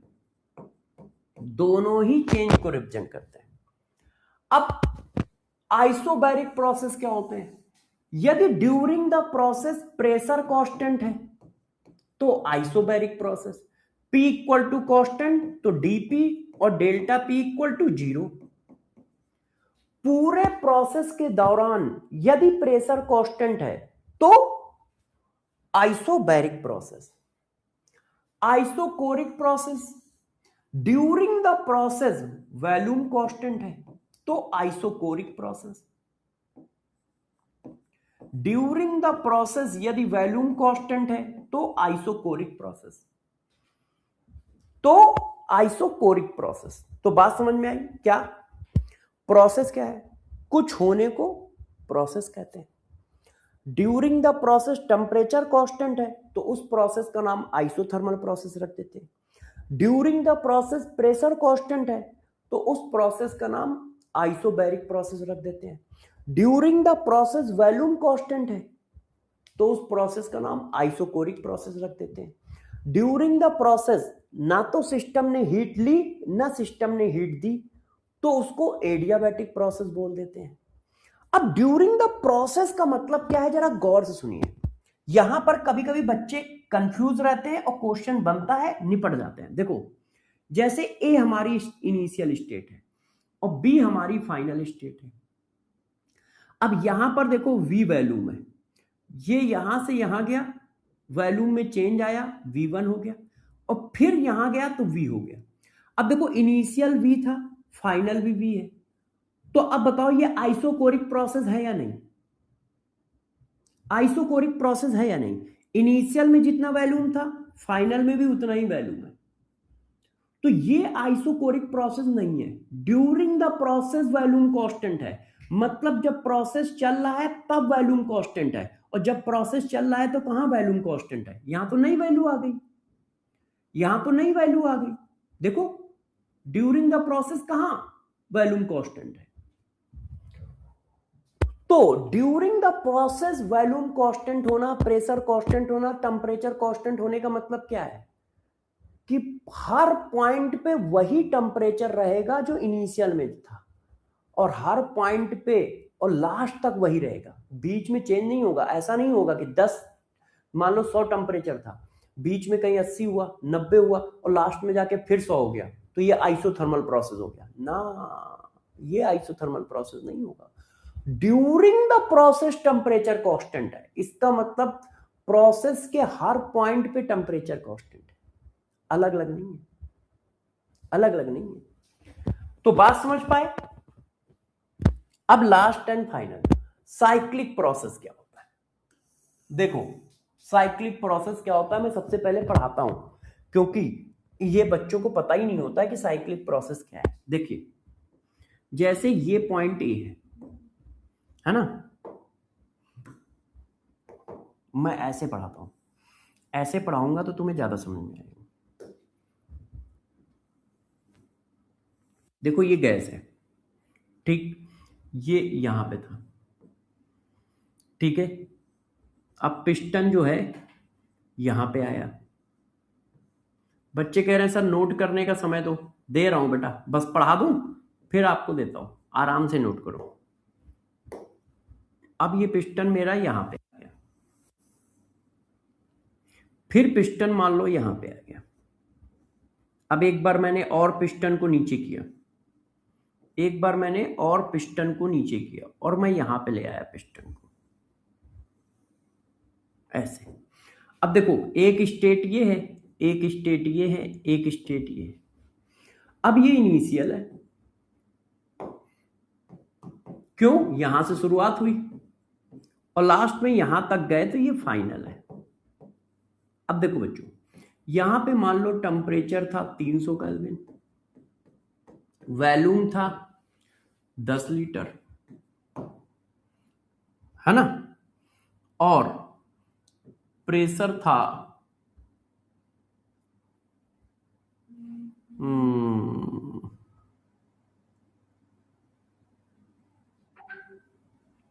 नहीं, एग्जाम्पल सही बनेगा नहीं, एग्जाम्पल सही बनेगा नहीं, साइक्लिक प्रोसेस नहीं बनेगा। प्रॉब्लम ये है, जैसा मैंने फिगर बनाया है उस हिसाब से साइक्लिक प्रोसेस नहीं आएगा। इसको नहीं बनाते हैं, दूसरा बनाते हैं। ये गलत है, ये गलत है। देखो साइक्लिक प्रोसेस का मतलब क्या है, जैसे मैं यहां पे ए पॉइंट पे था, अब मैं बी पे गया, अब बी से मैं सी पे गया, तो यहां पे मान लो वॉल्यूम 10 लीटर है, टेम्परेचर 300 केल्विन है, प्रेशर 1 एटमॉस्फेयर है, मोल 1 मोल है। ठीक, अब जब मैं यहां पे पहुंचा तो सपोज करो कि वॉल्यूम 8 लीटर हो गया, टेम्परेचर अभी भी 300 केल्विन है, प्रेशर मान लो हमारा चेंज हो गया 2 एटमॉस्फेयर हो गया, मोल अभी भी 1 है। अब जब मैं यहां पे पहुंचा तो वॉल्यूम मान लो 10 हो गया, टेम्परेचर 300 हो गया, प्रेशर 1 हो गया और मोल 1 हो गया। तो अब आप जरा गौर से देखो, इनिशियल स्टेट पे जो वैल्यू है फाइनल स्टेट पे वही वैल्यू है। चेक करो, इसका मतलब इनिशियल स्टेट और फाइनल स्टेट सेम है। चेक करो, स्टेट का मतलब क्या होता है? Set of property. स्टेट का मतलब set of property. Initial state final state same है तो उसको साइक्लिक प्रोसेस बोलते हैं। साइक्लिक प्रोसेस क्या, इनिशियल स्टेट और फाइनल स्टेट यदि सेम है तो उसको साइक्लिक प्रोसेस बोलते हैं। जैसे ए से सी तक का प्रोसेस कैसा है? साइक्लिक प्रोसेस है। अब हम लोग इसको बहुत इजी फॉर्म में पढ़ाने के लिए ऐसे पढ़ा देते हैं कि भाई यदि कोई प्रोसेस नंबर ऑफ स्टेप जाकर ए से बी गया, बी से सी गया, सी से डी गया और वापस उसी जगह पे आ गया तो ये साइक्लिक प्रोसेस है। हम ऐसे पढ़ा देते हैं सिंपल फॉर्म में कि जहां से प्रोसेस चला वहीं पे प्रोसेस आ गया तो उसको साइक्लिक प्रोसेस कहते हैं। तो साइक्लिक प्रोसेस का मतलब होता है सेट ऑफ प्रॉपर्टी सेम होना। सेट ऑफ प्रॉपर्टी सेम होना इसका मतलब वो नहीं है कि वो सर्किल बनाएगा, वो क्लोज स्ट्रक्चर बनाएगा। यदि सेट ऑफ प्रॉपर्टी सेम है तो उसको साइक्लिक प्रोसेस कहते हैं। मतलब इनिशियल स्टेट और फाइनल स्टेट सेम है तो उसको साइक्लिक प्रोसेस कहते हैं। इनिशियल स्टेट में जो प्रॉपर्टी की वैल्यू है वही फाइनल स्टेट में वैल्यू है तो इसको साइक्लिक प्रोसेस कहते हैं। इसका मतलब इनिशियल स्टेट और फाइनल स्टेट सेम है। इसको बहुत सिंपल फॉर्म में रिप्रेजेंट करने के लिए हम लोग ऐसा बनाते हैं, उसको बहुत सिंपल फॉर्म में रिप्रेजेंट करने के लिए ऐसा बनाते हैं कि भाई वो ए से बी गया, बी से सी गया, सी से डी गया, अब देखो पुनः वो लास्ट में जाके ए पे आ गया, इसका मतलब जहां से चला वहीं पे आ गया, इसलिए साइक्लिक है। नहीं, जहां से चला वहीं पे आ गया कहने का मतलब है कि जो प्रॉपर्टी इनिशियल स्टेट पे थी, सेट ऑफ प्रॉपर्टी, वही set of property final state पे, तो इसका मतलब स्टेट सेम हो गया और स्टेट सेम हो गया तो वो साइक्लिक प्रोसेस। तो साइक्लिक प्रोसेस क्या होता है? A process during which state of the system does not change. देखो ये लिखा है ना कि प्रोसेस के दौरान यदि उसका स्टेट नहीं चेंज हो रहा है तो वो साइक्लिक है। स्टेट ना चेंज होने का मतलब इनिशियल स्टेट और फाइनल स्टेट सेम हो। ये देखो इनिशियल स्टेट और ये देखो फाइनल स्टेट सेम है, तो इसको हम साइक्लिक प्रोसेस कहेंगे। ये जीरो कैसे है, ये जीरो कैसे है अभी नहीं बता रहा मैं, अभी इसको डिस्कस ही नहीं कर रहा हूं, ध्यान रखना। इसको मैं सही समय आने पर डिस्कस करूंगा, परेशान ना हो। इसको मैं सही समय आने पर डिस्कस करूंगा कि delta E equal to zero कैसे है और delta H equal to zero कैसे है। अभी मैं इनके बारे में कोई डिस्कशन नहीं कर रहा, ध्यान रखिएगा, ध्यान रखिएगा। मैं सिर्फ प्रोसेस के बारे में बता रहा हूं। तो साइक्लिक प्रोसेस समझ गए, इनिशियल स्टेट और फाइनल स्टेट सेम है तो साइक्लिक प्रोसेस है। क्लियर है, क्लियर है। अब आप चाहो तो नोट कर लो, मैं एक एक सेकंड सबको दिखा देता हूं, यहां से नोट करो। प्रोसेस किसको कहते हैं, कुछ होने को प्रोसेस कहते हैं। जब प्रोसेस होता है तो कुछ सेट ऑफ प्रॉपर्टी चेंज होती है, उन्हें स्टेट वेरिएबल कहते हैं। तो ड्यूरिंग द प्रोसेस यदि टेम्परेचर कांस्टेंट है तो उसे आइसोथर्मल प्रोसेस कहते हैं, और T equal to constant, delta T equal to zero. During the process यदि हीट का लेन देन नहीं हो रहा है तो उसको एडियाबैटिक प्रोसेस कहते हैं, और Q और DQ इक्वल टू जीरो होता है क्योंकि Q और DQ दोनों सेम बात होती है। ड्यूरिंग द प्रोसेस सिस्टम और सराउंडिंग के बीच में हीट का एक्सचेंज नहीं हो रहा है तो उसको हम एडियाबैटिक प्रोसेस नाम देते हैं। Q और DQ दोनों की वैल्यू सेम होती है, नोट कर लीजिए। Isobaric process, during the process pressure constant होता है तो उसको आइसोबैरिक प्रोसेस कहते हैं, P equal to constant, DP equal to zero. Isochoric process, during the process यदि volume of the system constant होता है तो उसे आइसोकोरिक प्रोसेस कहते हैं। V इक्वल टू कांस्टेंट तो dV इक्वल टू जीरो या delta V equal to zero, मतलब चेंज की वैल्यू जीरो होगी। साइक्लिक प्रोसेस यदि इनिशियल स्टेट और फाइनल स्टेट सेम हो, यदि इनिशियल स्टेट और फाइनल स्टेट सेम हो तो उसे साइक्लिक प्रोसेस कहते हैं। नोट हो गया। एक कह रहा सर डेल्टा ई क्या है, अरे प्रिंस मलिक तुम्हें हम बहु मारेंगे, हमने अभी बताया कि मैं इसको समझा नहीं रहा हूं, तो जब मैंने समझाया नहीं है तो तुम्हें क्वेश्चन कैसे आ गया कि डेल्टा ई क्या है। मैंने बताया ही कहां है कि डेल्टा ई क्या है, जब समय आएगा तब बता दूंगा, परेशान क्यों हो रहे हो, परेशान क्यों हो रहे हो। अच्छा अब और कहानी में आओ, क्वेश्चन करो, क्वेश्चन करिए सारे बच्चे, क्वेश्चन करिए। Isothermal process, no heat exchange carried out at a constant temperature, yes. एक क्या आ रहा है, second. Isothermal process carried out at a constant temperature. Isochoric process carried out at a constant volume, B का third. Answer बताओ सब लोग। Isobaric process carried out at a constant pressure. Adiabatic process no heat exchange, तो C का क्या आएगा। Isobaric process carried out at a constant pressure, D का क्या होगा, नो हीट एक्सचेंज। ऐसा देखो आंसर क्या है, सेकंड। ऐसा देखो आंसर का सेकंड। ये जेई में आया हुआ क्वेश्चन है, ये जेई का क्वेश्चन है। ये जेई में आया हुआ क्वेश्चन है। अब जरा देखो बच्चों, अब रिवर्सेबल प्रोसेस और इरिवर्सिबल प्रोसेस क्या होते हैं, गौर से देखिए, इसको समझाता हूं। भाई गुस्सा मत हो यार, इसको समझाता हूं। देखो सब लोग गौर समझना है ना, ध्यान से सुनना। आपने कहा कुछ होने को प्रोसेस कहते हैं, हाँ। अब ये होगा कैसे भाई, कुछ होने को प्रोसेस कहते हैं, हाँ। अब ये कुछ होगा कैसे, तो जो प्रोसेस है, प्रोसेस करने के दुनिया में दो ही तरीके हैं, थर्मोडायनेमिक्स के हिसाब से किसी काम को करने के दो ही तरीके हैं भाई। कुछ होने को प्रोसेस कहते हैं, अब कुछ होना का मतलब काम एक तरह का, तो वो प्रोसेस होगा कैसे, तो प्रोसेस होने के सिर्फ दो तरीके होते हैं। एक तरीके का नाम होता है रिवर्सेबल प्रोसेस, एक तरीके का नाम होता है इरिवर्सिबल प्रोसेस। बात समझ पाए, तो रिवर्सिबल प्रोसेस और इरिवर्सिबल प्रोसेस क्या है? प्रोसेस करने के तरीके हैं ये। भाई कुछ हो रहा है उसको प्रोसेस कह रहे हैं, तो वो कुछ करोगे कैसे? तो वो कुछ दो तरीके से किया जा सकता है बस। दुनिया में वो कुछ सिर्फ दो तरीके से किया जा सकता है। एक तरीके का नाम है रिवर्सिबल प्रोसेस और एक तरीके का नाम है इरिवर्सिबल प्रोसेस। पहले बताओ, इतनी बात समझ में आई? कुछ होने को प्रोसेस कहते हैं। अब वो कुछ करोगे कैसे? तो थर्मोडायनेमिक्स में बताया गया कि मुन्ना, वो जो कुछ करते हैं उसको करने के सिर्फ दो ही तरीके हैं। एक तरीके का नाम है रिवर्सिबल और एक तरीके का नाम है इरिवर्सिबल प्रोसेस। तो लोगों ने कहा ठीक है, अब दोनों में डिफरेंस क्या है? तो कहा आप बात सही कह रहे हो, आप समझाते हैं। तो देखो, जो प्रोसेस है, तो प्रोसेस करने के दो तरीके हैं।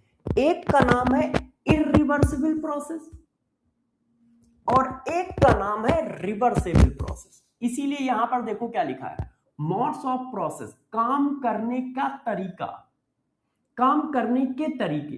कितने तरीके? दो तरीके। एक प्रोसेस करने के दो तरीके, एक रिवर्सिबल और एक इरिवर्सिबल। अब रिवर्सिबल और इरिवर्सिबल में डिफरेंस क्या होता है? अब मैं वो बताता हूं कि रिवर्सिबल और इरिवर्सिबल में डिफरेंस क्या होता है। देखो, ये एक मान लो पिस्टन है ऐसे। अब ये गैस है ऐसे ऐसे, ये गैस और ये पिस्टन है ऐसे। अब पिस्टन के ऊपर से एटमॉस्फेरिक प्रेशर लग रहा है जिसको हम कह रहे हैं पी एक्सटर्नल। अब गैस भी तो अपना प्रेशर लगा रही है ऊपर की ओर। तो मान लो यहां पर एक्सपेंशन हो रहा है, हम मान लेते हैं कि यहां पर क्या हो रहा है, एक्सपेंशन हो रहा है, पिस्टन ऊपर जा रहा है, पिस्टन ऊपर जा रहा है। गैस का प्रेशर ज्यादा है तो पिस्टन ऊपर जा रहा है। पिस्टन किधर जा रहा है? ऊपर की ओर जा रहा है। अच्छा, तो देखो होता क्या है, कहा यह जाता है कि जो इरिवर्सिबल प्रोसेस है ये फाइनाइट टाइम में खत्म होगा। कहां पे खत्म होगा? फाइनाइट टाइम में। फाइनाइट टाइम में खत्म होगा, फाइनाइट स्टेप में खत्म होगा। इसका मतलब क्या है? इरिवर्सिबल प्रोसेस फाइनाइट टाइम और फाइनाइट स्टेप में कंप्लीट होता है। कंप्लीट, इसका मतलब यह है कि 10 मिनट, 20 मिनट, 30 मिनट, 40 मिनट, 1 घंटे, 2 घंटे में यह प्रोसेस पूरा हो जाएगा। और उस प्रोसेस को करने में 2 स्टेप, 4 स्टेप, 10 स्टेप लगेंगे, मगर वो जो स्टेप लगेंगे वो काउंट कर पाओगे और जो समय लगेगा वो काउंट कर पाओगे। जैसे क्लास कितने घंटे चलेगी? 1.5 घंटे चलेगी। तो इस प्रोसेस को कितना टाइम लगा? जो मैं कर रहा हूं, जो मैं क्लास पढ़ा रहा हूं, ये इरिवर्सिबल प्रोसेस है। क्यों? फाइनाइट टाइम में खत्म हो जाएगा, 1.5 घंटे में खत्म हो जाएगा। और इसको करने में लगे कितने स्टेप? 200-400 स्टेप लगे। मैंने एक साथ एक स्टेटमेंट बोला, एक साथ एक स्टेटमेंट बोलना, एक स्टेप। क्यों? वैल्यू चेंज हो गई ना, एनर्जी थोड़ी बहुत तो चेंज हो गई होगी। फिर दूसरा स्टेटमेंट बोला, फिर थोड़ी सी एनर्जी चेंज हो गई होगी। तो 10, 20, 25, 100, 200 स्टेप लगे, मगर 1.5 घंटे में ये प्रोसेस खत्म हो गया, क्लास खत्म हो गई। ये इरिवर्सिबल प्रोसेस है, ये इरिवर्सिबल प्रोसेस। दुनिया में जो कुछ भी हो रहा है ये सब इरिवर्सिबल प्रोसेस है। क्यों? फाइनाइट टाइम पे खत्म होते हैं। आज तुम मुझे जिंदा देख रहे हो सकता है 40 साल बाद ना देखो, तो इसका मतलब मेरी लाइफ इरिवर्सिबल प्रोसेस है। फाइनाइट टाइम के लिए वो प्रोसेस चला, मैं बड़ा हुआ, ग्रो हुआ, फिर बुढ़ा हुआ, फिर निपट गया। पंखे का चलना इरिवर्सिबल प्रोसेस है, जब ऑन करते तो चलता है, बंद कर देते हो प्रोसेस खत्म। आपका खाना खाना इरिवर्सिबल प्रोसेस है। मतलब जितने भी नेचुरल प्रोसेस हैं सब इरिवर्सिबल है। क्यों? एक टाइम पे स्टार्ट होते हैं और फाइनाइट टाइम पे खत्म हो जाते हैं। फाइनाइट टाइम पे खत्म हो जाते हैं, है कि नहीं? बात समझ रहे हो? हाँ, तो जितने भी प्रोसेस हैं नेचुरल प्रोसेस सब इरिवर्सिबल हैं। जैसे दिन रात होना, अभी दिन चल रहा है, अभी 4 घंटे बाद रात हो जाएगी, 4 नहीं 8 घंटे बाद रात हो जाएगी, तो प्रोसेस खत्म हो गया, फाइनाइट टाइम के लिए चल रहा है। तो दिन रात होना, सर्दी गर्मी होना, ये सब क्या है, फाइनाइट टाइम पर होते हैं और फाइनाइट टाइम पे खत्म हो जाते हैं। तो इररिवर्सिबल प्रोसेस वो होते हैं जो फाइनाइट टाइम में खत्म हो जाएंगे और फाइनाइट स्टेप लगेंगे। अच्छा, ये डायरेक्शनल होता है, एक ही डायरेक्शन में चलता है तभी तो खत्म हो जाता है। ये प्रोसेस कैसा है, डायरेक्शनल प्रोसेस है, मतलब किसी एक डायरेक्शन में चलता है, ये डायरेक्शनल प्रोसेस होता है। अच्छा, इररिवर्सिबल प्रोसेस में जो ये पी एक्सटर्नल है ये कांस्टेंट होता है, इररिवर्सिबल प्रोसेस में पी एक्सटर्नल कांस्टेंट होता है, इसकी वैल्यू फिक्स रहती है पी एक्सटर्नल की। तो ये फाइनाइट टाइम लेता है, फाइनाइट में कंप्लीट होता है, ये डायरेक्शनल होता है, पी एक्सटर्नल इसका कांस्टेंट होता है, और साथ साथ में all natural process is a example of irreversible process. All natural process example हैं irreversible process के, example of irreversible process।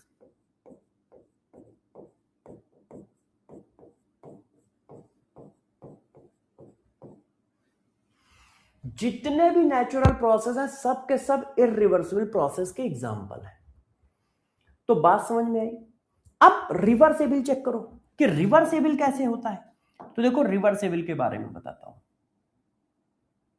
Reversible के बारे में आपको थोड़ा सा बताता हूं कि ये प्रोसेस कैसा होता है। देखो बच्चों, ये प्रोसेस कैसा होता है, ये इनफिनाइट टाइम में खत्म होता है,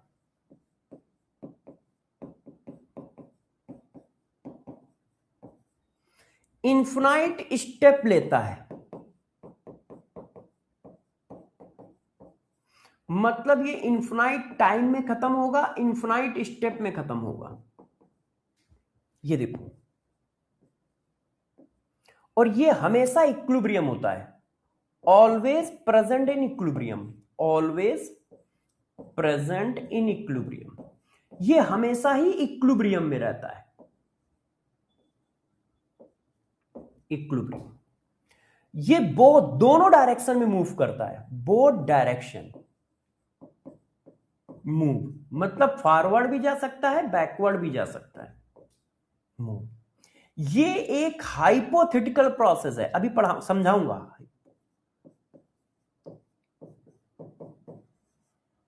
ये एक हाइपोथेटिकल प्रोसेस है, मतलब थ्योरेटिकल प्रोसेस है। ये पेन कॉपी पे होता है, बस ये पेन कॉपी पे होता है, रियल प्रोसेस नहीं है। ये एक हाइपोथेटिकल प्रोसेस है, थ्योरेटिकल प्रोसेस है, ये सिर्फ पेन कॉपी पे पाया जाता है, और इसका पी एक्सटर्नल वेरिएबल होता है, इसका पी एक्सटर्नल वेरिएबल होता है। अब इस बात को मैं समझाता हूं, इस बात को मैं थोड़ा समझाता हूं जैसे आपको ये बात समझ में आए, नहीं तो ये आपको बात समझ में नहीं आएगी।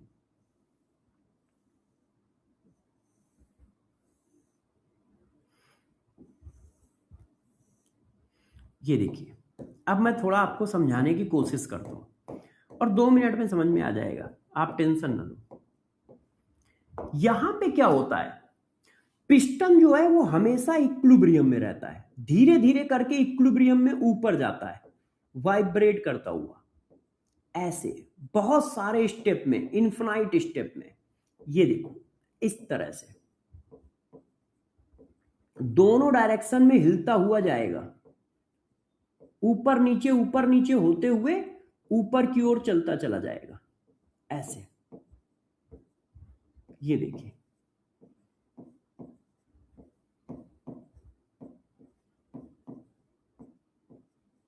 ये वाइब्रेट करता हुआ ऊपर जा रहा है, वाइब्रेट करता हुआ ऐसे ऐसे करके ऊपर जा रहा है, और ये जाने में कितना लेगा, इनफिनाइट टाइम लेगा, जाने में इनफिनाइट टाइम लेगा, इनफिनाइट समय लेगा, इनफिनाइट स्टेप लेगा, और ऑलवेज इक्विलिब्रियम पे रहेगा। और ये डायरेक्शनल नहीं होता, दोनों डायरेक्शन में मूव करता है, ऐसे। ये देखो दोनों डायरेक्शन में मूव करता हुआ ऊपर जा रहा है, ऊपर जा रहा है, ऐसे। ये हाइपोथेटिकल प्रोसेस है, मतलब इस तरह का प्रोसेस होता ही नहीं है, इस तरह का प्रोसेस होता ही नहीं है, ये सिर्फ पेन कॉपी पे पाया जाता है, इसका कोई एग्जाम्पल ही नहीं है। पूछो क्यों? कितने समय में खत्म हो रहा है? इन्फिनाइट टाइम में। हम कितने समय जिंदा रहेंगे? Finite time. तो हमें घंटा ये प्रोसेस दिखेगा ही नहीं। ये कब खत्म होगा? इन्फिनाइट टाइम में। और हम कब तक जिंदा है? फाइनाइट टाइम के लिए। तो हमें ये प्रोसेस दिखेगा कैसे? क्यों? क्योंकि ये तो इन्फिनाइट टाइम पे खत्म होगा। इन्फिनाइट का मतलब बहुत लाखों करोड़ों साल बाद खत्म होगा। इन्फिनाइट का मतलब क्या है? लाखों करोड़ों साल बाद खत्म होगा। जैसे अर्थ का डिके, हम सब जानना है कि अर्थ डिके होगी, मगर क्या तुम्हारे सामने होगी? हमारे सामने होगी? नहीं। हमारे तुम्हारे सामने ये प्रोसेस खत्म ही नहीं होगा। अर्थ का डिके लाखों करोड़ों साल बाद खत्म होगा। सूरज में जो न्यूक्लियर रिएक्शन हो रही है, हमारे सामने खत्म होगी? नहीं। तुम्हारे सामने खत्म होगी? नहीं। लाखों करोड़ों साल बाद खत्म जरूर होगी। तो ये सब रिवर्सेबल प्रोसेस के एग्जांपल हैं। मतलब रिवर्सेबल प्रोसेस एक हाइपोथेटिकल प्रोसेस होता है जो पेन कॉपी पे कैलकुलेट होता है सिर्फ। रियल लाइफ में इसका कोई एग्जांपल नहीं है। रियल लाइफ में इसका कोई एग्जांपल नहीं है, ध्यान रखिएगा। तो इसीलिए कहते हैं कि इन्फिनाइट स्टेप में खत्म होता है, इन्फिनाइट टाइम में खत्म होता है और हमेशा इक्विलिब्रियम में रहता है। ये एक थ्योरेटिकल प्रोसेस है, हाइपोथेटिकल प्रोसेस है, और इसका पी एक्सटर्नल वेरिएबल होता है। तभी पिस्टन वाइब्रेट करता हुआ ऊपर जाएगा, नहीं तो पिस्टन बहुत तेजी से ऊपर चला जाएगा। मान लो भाई गैस का प्रेशर ज्यादा है तो पिस्टन बहुत तेजी से ऊपर भागेगा, और यदि बाहर का प्रेशर ज्यादा है तो पिस्टन बहुत तेजी से नीचे आएगा। भाई मान लो गैस का प्रेशर ज्यादा है तो पिस्टन बहुत तेजी से ऊपर भागेगा, तो वो फाइनाइट टाइम पे खत्म हो जाएगा। और बाहर का प्रेशर ज्यादा है तो पिस्टन बहुत तेजी से नीचे आएगा, तो भी फाइनाइट टाइम पे खत्म हो जाएगा। और फाइनाइट टाइम पे खत्म हुआ तो इरिवर्सिबल। तो इसका मतलब एक्सटर्नल प्रेशर और गैस का प्रेशर लगभग बराबर होगा, मतलब उनका डिफरेंस टेंस टू जीरो होगा, उनका डिफरेंस टेंस टू जीरो होगा, तभी तो वो हमेशा वाइब्रेट करता रहेगा। इसीलिए देखो ऐसे लिखा जाता है, a process in which the driving force is infinitesimally greater than the opposing force is called reversible process. मतलब जो उस प्रोसेस को करा रहा है उसका फोर्स और जो उसको अपोज कर रहा है उसके फोर्स में बहुत बहुत बहुत बहुत बहुत कम डिफरेंस होगा, लगभग बराबर होंगे, जिसकी वजह से प्रोसेस बहुत स्लो रेट से हो रहा होगा। भाई प्रोसेस हो रहा है, मैं उठ रहा हूं पर तुम्हें दिख नहीं रहा है, क्यों? बहुत स्लो रेट से हो रहा है। फिर तुम्हें नहीं दिखा, अरे स्लो रेट से हो रहा है, पूरी क्लास में तुम्हें दिखेगा ही नहीं, क्यों? बहुत स्लो रेट से हो रहा है। मैं 1,00,000 साल में यहां तक पहुंचूंगा, 1,00,000 साल में उस हाइट तक पहुंचूंगा। तो रिवर्सिबल प्रोसेस क्या है? हाइपोथेटिकल प्रोसेस है जो इन्फिनाइट टाइम में खत्म होते हैं, इन्फिनाइट स्टेप लेते हैं, इन्फिनाइट टाइम में खत्म होते हैं, हाइपोथेटिकल प्रोसेस होते हैं। इनका पी एक्सटर्नल वेरिएबल होता है, ये पेन कॉपी पे नहीं पाए जाते।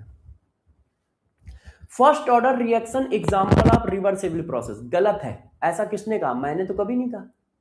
प्रिंस, ऐसा किसने कहा? मैंने तो कभी नहीं कहा, मैंने ऐसा कभी नहीं पढ़ाया। सुपर्णा, यदि पी एक्सटर्नल वेरिएबल नहीं होगा तो गैस के प्रेशर और बाहर के प्रेशर में डिफरेंस बढ़ता चला जाएगा, और डिफरेंस बढ़ता चला जाएगा तो प्रोसेस की स्पीड बढ़ जाएगी, और प्रोसेस की स्पीड बढ़ गई तो वो फाइनाइट टाइम पे खत्म हो जाएगा, फिर वो इरिवर्सिबल प्रोसेस हो जाएगा, फिर वो इरिवर्सिबल प्रोसेस हो जाएगा। ठीक है? तो देखो रिवर्सिबल प्रोसेस और इरिवर्सिबल प्रोसेस ये होते हैं। काम करने के दो तरीके हैं, एक ये एक ये, तो तुम समझ गए एक ही तरीका है ये, तुम समझ गए एक ही तरीका है ये तो एक हाइपोथेटिकल तरीका है, ये सिर्फ पेन कॉपी पे होगा, रियल लाइफ में होगा ही नहीं। अब तुम्हारा मन कर रहा है कि मैं एक क्वेश्चन करूंगा, तो भाई क्वेश्चन करके बताओ, आंसर दो, आंसर दो, आंसर दो। In thermodynamics a process is called reversible, surrounding and system change into each other, नहीं, प्रोसेस खत्म ही नहीं होता है तो एक दूसरे में चेंज कैसे हो जाएगा? There is no boundary between system and surrounding, नहीं, बाउंड्री तो हमेशा होती है। The surrounding are always equilibrium with the system, हाँ इक्विलिब्रियम हमेशा रहती है।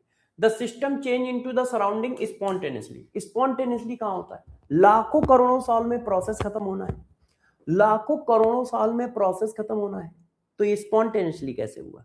है ना, स्पॉन्टेनियसली का मतलब होता है तुरंत के तुरंत होना, जल्दी होना,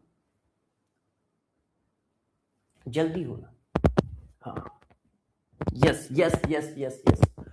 अब आओ स्टेट फंक्शन और पाथ फंक्शन। अब देखो ये क्या है, ये क्या है, ये क्या है,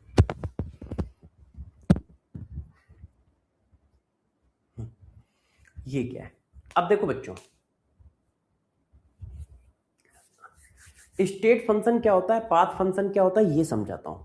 हाँ, गौर समझना, क्या गौर समझना, दो तरीके से समझाऊंगा, एक बहुत सिंपल लैंग्वेज में और एक फिजिक्स और केमिस्ट्री की लैंग्वेज में। ठीक है, स्टेट फंक्शन क्या है, पाथ फंक्शन क्या है, ये समझाते हैं। क्लियर है, समझोगे? हाँ। अब देखो, मैं हूं, मैं सिस्टम हूं, ठीक है। अब मेरे पास क्या क्या है सुनना, मेरा वेट 71, मेरी हाइट 5.9 समथिंग, 5.9 ही मान लो, ठीक है। और मेरे पास 100 रुपए है, मेरे पास 100 रुपए है, मेरा वेट 71, मेरी हाइट 5.9 और मेरे पास 100 रुपए है। क्लियर? क्लियर।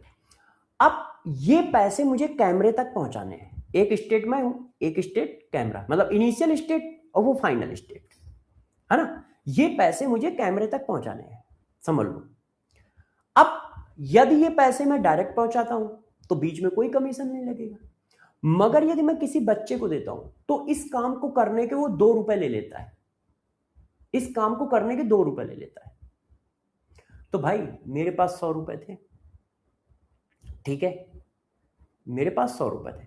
अब मैंने ये पैसे रिंकू को दिए, तो रिंकू ने 2 रुपए काट के 98 आ गए। फिर रिंकू ने क्या किया, ये दे दिया जाके किसको, पलक, फलक, फलक को। फलक ने 2 रुपए काटे, 96 रुपए बचे। फलक ने ये दे दिया जाके किसको, निशा को। निशा ने 2 रुपए काटे और जाके कैमरे को दिए। तो 3 लोग बीच में लगे यहां से वहां तक पहुंचने में, और कैमरे को कितने मिले, 94 रुपए। कैमरे को कितने मिले, 94, है ना। अब जबकि गया कहां से कहां तक पैसा है, मेरे पास से कैमरे तक पैसा गया है, मगर प्रॉब्लम ये थी रास्ता क्या था, बच्चों के थ्रू गया है, और रूल क्या था कि हर बच्चा 2 रुपए कमीशन खाएगा।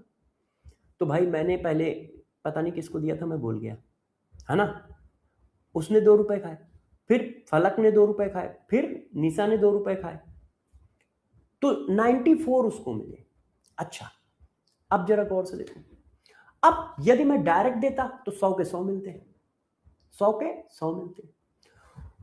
तो ऐसी प्रॉपर्टी जो पाथ पे डिपेंड करती हैं उनको पाथ फंक्शन कहते हैं, और ऐसी प्रॉपर्टी जिनका पाथ से कोई लेना देना नहीं है, सिर्फ इनिशियल स्टेट और फाइनल स्टेट पे डिपेंड करती हैं, उनको स्टेट फंक्शन कहते हैं। जैसे अब ये लोग पैसे की जगह हाइट देखो, ये मुझे यहां से उठा के वहां ले गए, पैसे तो कम हो गए, क्यों? क्योंकि पैसे काट रहे थे, क्या मेरी हाइट काट रहे थे क्या? हाइट यहां पर भी 5.9, वहां पर भी 5.9, मेरा वेट यहां पर भी 71, वहां पर भी 71 है। तो जो प्रॉपर्टी स्टेट पे डिपेंड करती हैं उन्हें स्टेट फंक्शन कहते हैं, और जो रास्ते पे डिपेंड करती हैं उन्हें पाथ फंक्शन कहते हैं।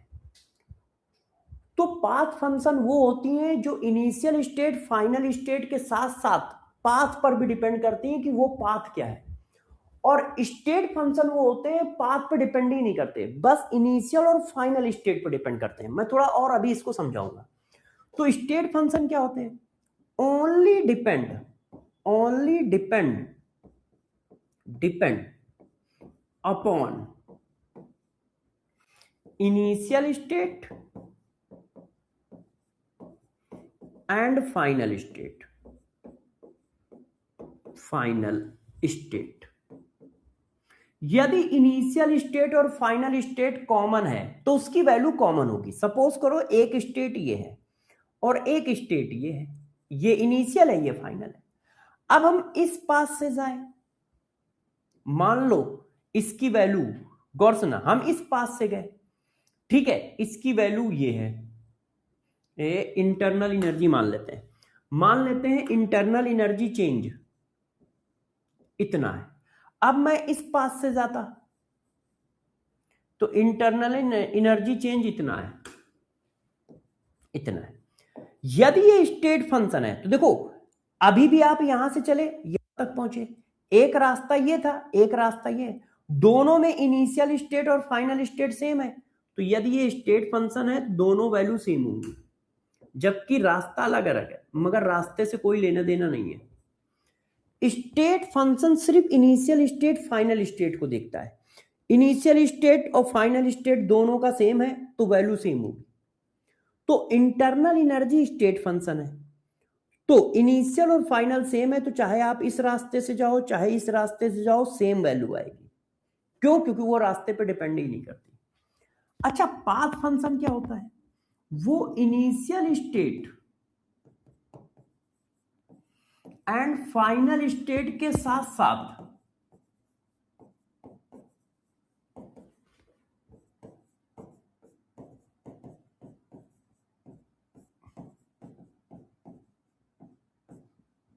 पाथ पर भी डिपेंड करता है।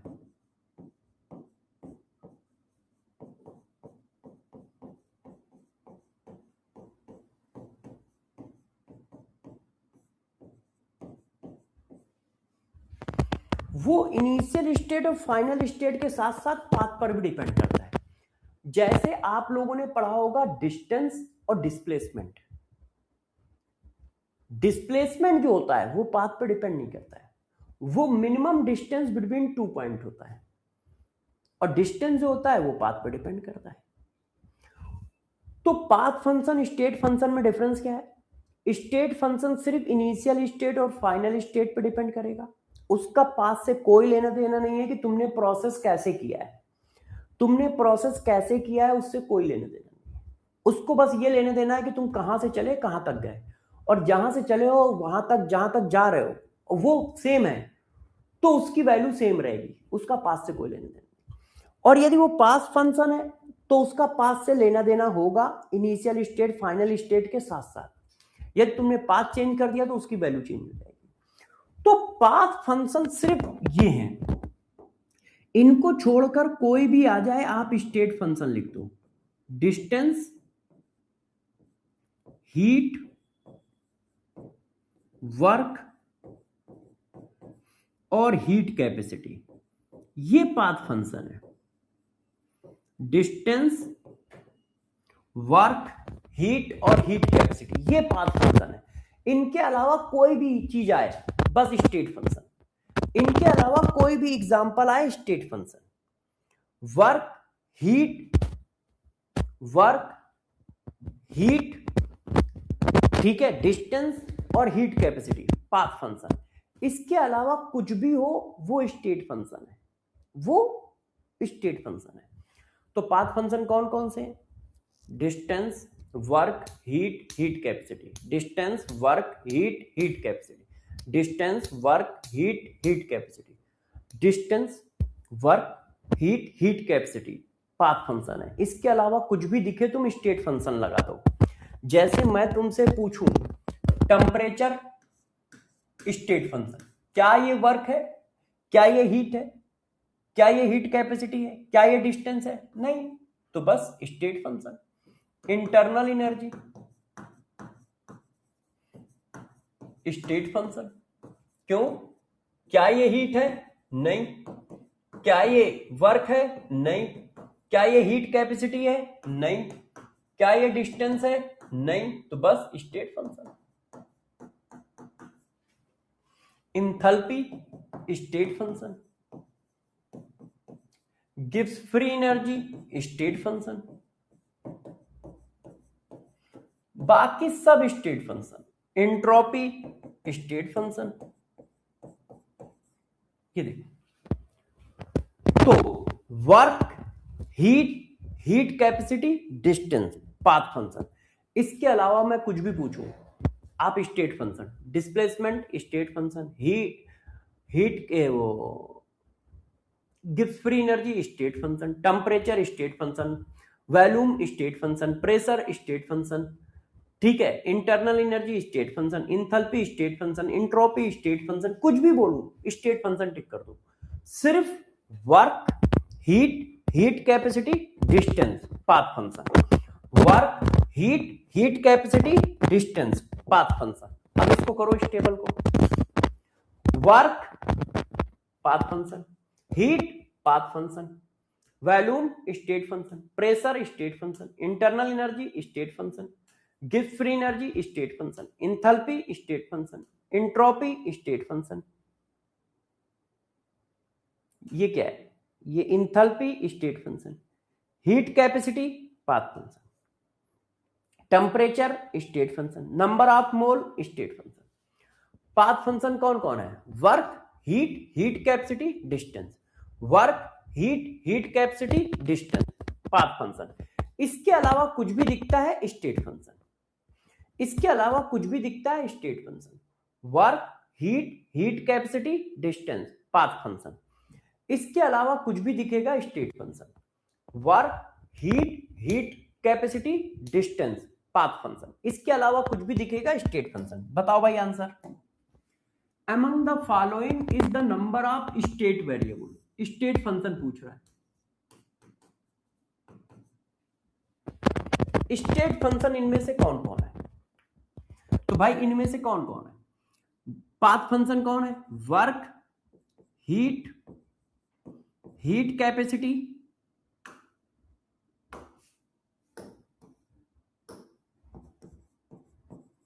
और डिस्टेंस, पाथ फंक्शन। इसके अलावा सब स्टेट फंक्शन। अब इनको हटा दो, बाकी सब स्टेट फंक्शन है। तो क्या वर्क है? नहीं। हीट है? हाँ। हीट कैपेसिटी, डिस्टेंस है? नहीं। तो 1 2 3। तो स्टेट वेरिएबल कितने हुए? 3। स्टेट फंक्शन कितने हुए? 3। क्यों? क्योंकि वो स्टेट पे डिपेंड कर रहे हैं। क्यों? क्योंकि वो स्टेट पे से। Among the following the number of state variable is 3। Work, heat capacity और डिस्टेंस को छोड़कर जो भी है वो सब। Which one is not a state function? अब देखो, नॉट ए स्टेट फंक्शन का मतलब पाथ फंक्शन पूछ रहा है। भाई बताओ इनमें से कौन स्टेट फंक्शन नहीं है? तो इसका मतलब कुल मिला के तुम कह रहे हो इनमें से कौन पाथ फंक्शन है। इनमें से कौन स्टेट फंक्शन नहीं है तो तुम पाथ फंक्शन पूछ रहे हो। तो पाथ फंक्शन कौन होते हैं? डिस्टेंस, वर्क, हीट और हीट कैपेसिटी, है ना। हीट कैपेसिटी सी होती है। अब इसमें से देख लो इनमें से कोई है? Internal energy state function, volume state function, enthalpy state function, heat path function. इसको भी कर लो भाई। Which one is a state function? तो वर्क, हीट कैपेसिटी, डिस्टेंस, इनको छोड़ के सब स्टेट फंक्शन है। तो वर्क, हीट कैपेसिटी, डिस्टेंस। तो स्टेट फंक्शन कौन है? 2 है। इसका आंसर सी और डी है। क्यों? Work, heat capacity, distance, path function है। तो Gibbs free energy state function है, इंथैल्पी स्टेट फंक्शन है।